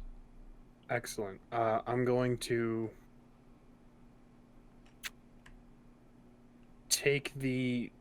Let's see. Let me see. Yeah, I can. Okay. All right. I'm going to take the disengage action. Okay. And 5, 10. I don't. How does diagonal movement work? Just 5s. Yeah, they're Okay, 5. They all count as 5. Cool. I'll move over here and then attempt to wake Suska. Okay. Siska, the baby's graduating. It's all grown up. Has graduated from college, university, valedictorian. You're so proud. And all of a sudden So you're proud. awake, and there's like the screaming turkey, and What? like you also have this like horrid taste in your mouth of like old turkey, and you're It's okay. prone. The nightmare is over. I'll wake them up. So you wake up prone on the ground, and you will, in a moment here, you'll be able to take your turn again. Just wake them up. The nightmare is over. You were crying in your sleep. Are you okay? So proud. Anything else, Carzone? That is all I got. Bonus action, and movement. Trevellis, you have been abandoned. They are That's running amazing. away. They are leaving you here to die. What would you I like love to do? that too. Not true. I am right here with you. That's it. Well, I'm going to just try to make this work because here I am, all by myself. No, it's fine. I'm going to. Now, my steady aim doesn't say anything about it being a ranged attack, so I can use my steady aim to give myself advantage. Correct? I don't know. Can you link it? Can you click it? Is it a clickable? Yeah. Oh, wrong button. The bonus action you use your next Yeah, I mean that's the way it reads. I don't know if that's the way they Oh. meant it, but I'll go with it. Let's see what happens. Yeah, I'm just gonna stand my ground. I'm gonna try to, be the big guy at the head of the table. I'm gonna try to just carve this turkey up and try to get this going. So, I like it. rapier to the face. That'll hopefully, hit. 18. Okay, cool. Now, does my being there or my spiritual weapon being there give him sneak attack because we're adjacent? It doesn't, because the hammer isn't technically an ally, and you aren't engaged with it. Got it. It's engaged with you. But he had a ability to give himself advantage, so he still Yeah, gets his sneak perfect. attack. Okay. Oh my gosh! So 31. Oh yeah. How do you want to do Yeah, I this? did. Oh, does it die? Yes. It does. Oh, sweet. Okay, I'm going to look at my companions. I'm going to know this is a moment of. This is it. This is the moment. I'm going to take that rapier and just in a flourish of deft. 1, 2, 3, 4, 5. I'm going to stab one. It goes just a quick jab right into the base of one of the necks, and the head kind of goes limp. I use that momentum to slice up and stab up through the jaw of the next one, flick my wrist to pull out, stab into the third one, and it kind of twitches for a second. And as it falls, I jump up and I stab it again, right in the base of the neck again. And as it slides out, the last one, I just look at it and I just go, gobble, gobble, and stab it right in the face. Yes. Nice. That's awesome. Well, Awesome. as the turkey collapses to the ground, you hear cheering from behind you as some of the townsfolk have seen this. Yay! Obviously, you are the heroes of the hamlet for the Highharvestide feast. Is there anything that you want to do as we wrap Let's do this up? again next year. Make it challenging next time. Come on, Ivorin. Drinks, That shots, was shots, amazing. shots. Yeah, I'm go gonna for the I'm gonna giant do wishbone. my sort of in between rounds healing stuff. yeah, yeah. I'm so excited. Oh, as I stop bleeding. Just take some turkey feathers and stuff them in the holes. Pretty It'll much. stop bleeding. Do my beacon of hope, and then I'll walk around and do my my whatever one's that thing called, balm of peace, where I can move between my allies. Right. Every 5 feet. Here, I'll post that exactly. Everyone Cool. feels so balmed by you. So balm.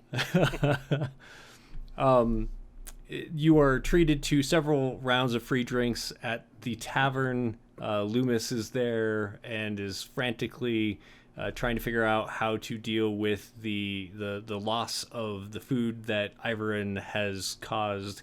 But overall, the next day is a wonderful feast. There's a lot of good cheer and good fortune, and plenty of food, even with the bits that were mushed and mauled by yourselves and the baker, who took out a good number of the small creatures that were harrying her.